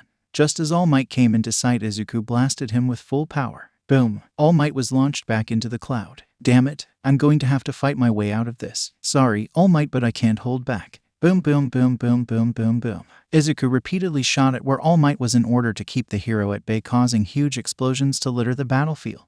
Boom, boom, boom, boom, boom, boom. After many shots, Izuku stopped. Did I get him? A few moments passed and then Izuku saw a shadow in the smoke getting bigger and bigger, presumably coming at him. Izuku let off another shot, revealing that it wasn't All Might but a piece of rubble. Damn it, where did he crash? Suddenly All Might stomped on him from above. JHHH. Detroit smash. Boom. All Might landed a powerful blow on Izuku, causing the wind to kick up and a tornado of dirt and rubble to form. Just as All Might was about to punch him again, he was rammed by Izuku's motorcycle. Izuku's motorcycle kept pushing All Might until the hero managed to sink his feet into the ground and push back against the bike. All Might grabbed the handlebars of the flaming bike, burning his hands before throwing it as far as he could. All Might spat out blood. Damn it, I need to stay close to him otherwise. Boom, boom, boom, boom, boom, boom, boom, boom. Another barrage of blast from Izuku's shotgun left another cloud of smoke, ash, and dust. Izuku stopped his attack. He had no idea how much All Might could take, but he definitely didn't want to overdo it. The cloud dispersed, revealing All Might still standing covered in wounds. I need to get that gun away from him, All Might thought to himself. His long-range advantage is too much. Izuku aimed his shotgun at All Might and the hero knew he had to think fast. All Might grabbed a chunk of rubble next to him, and as Izuku pulled the trigger, All Might threw the chunk at the bullet, causing it to explode.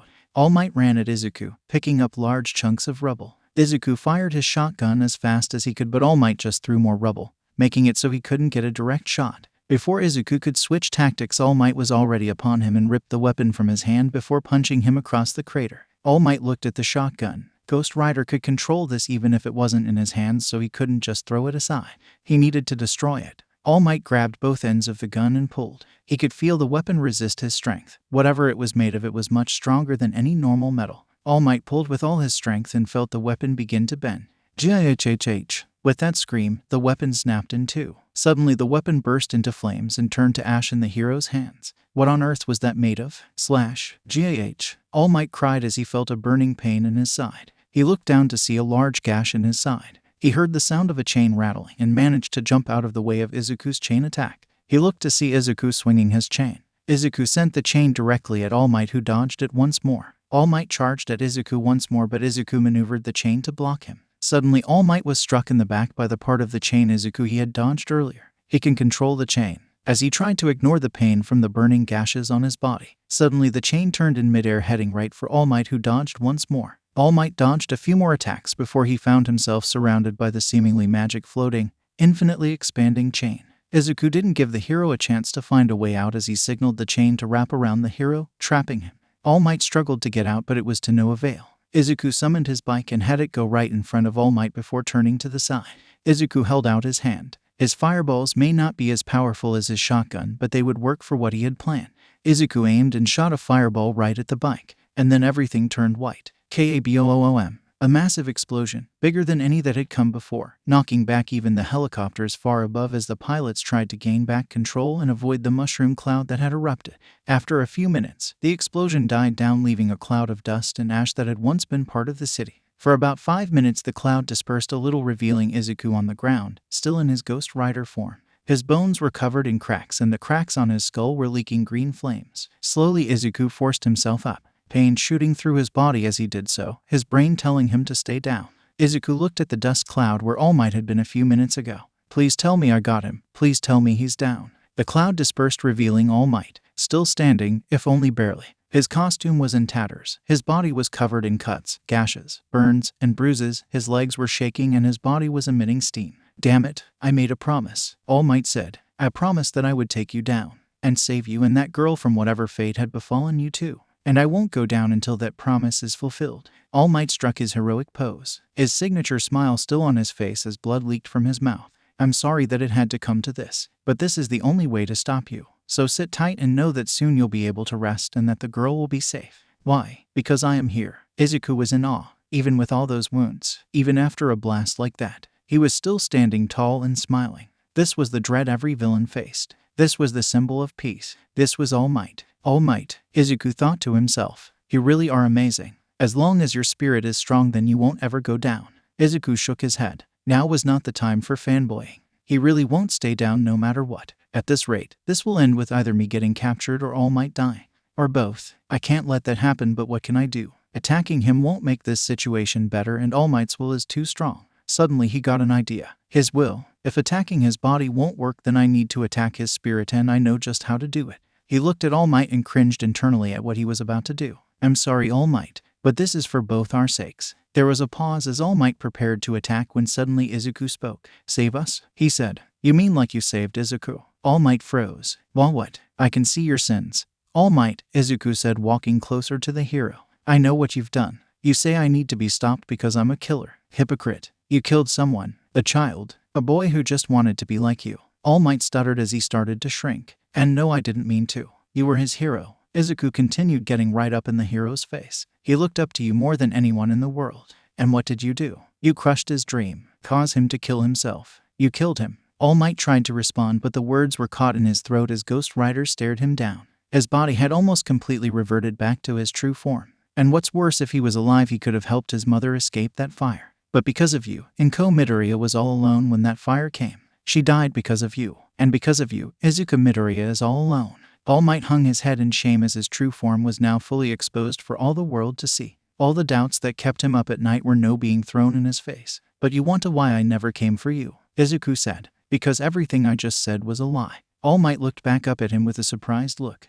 What? Izuku's death was not your fault, Izuku said. Izuku was killed by his own bad luck and the world around him. There is no single person that can take the blame for years of bullying and being told his dream was impossible. He never blamed you. Not for a second. Whack. Before All Might could respond, Izuku backhanded him onto the ground, finally knocking him out. I did it. I beat All Might. Izuku collapsed on the ground, exhausted. He could feel himself passing out. He had no motorcycle and his chain was most likely destroyed, meaning he couldn't summon a portal. As Izuku was halfway between passing out and thinking of a way to escape, he saw a black feather fly in front of him. And then a swarm of black feathers started circling him, surrounding him entirely, and after a few seconds, they dispersed, revealing that he was home with Hawks right in front of him. Hey, Hawks said. You're welcome. Izuku smiled. Thanks. And then he passed out.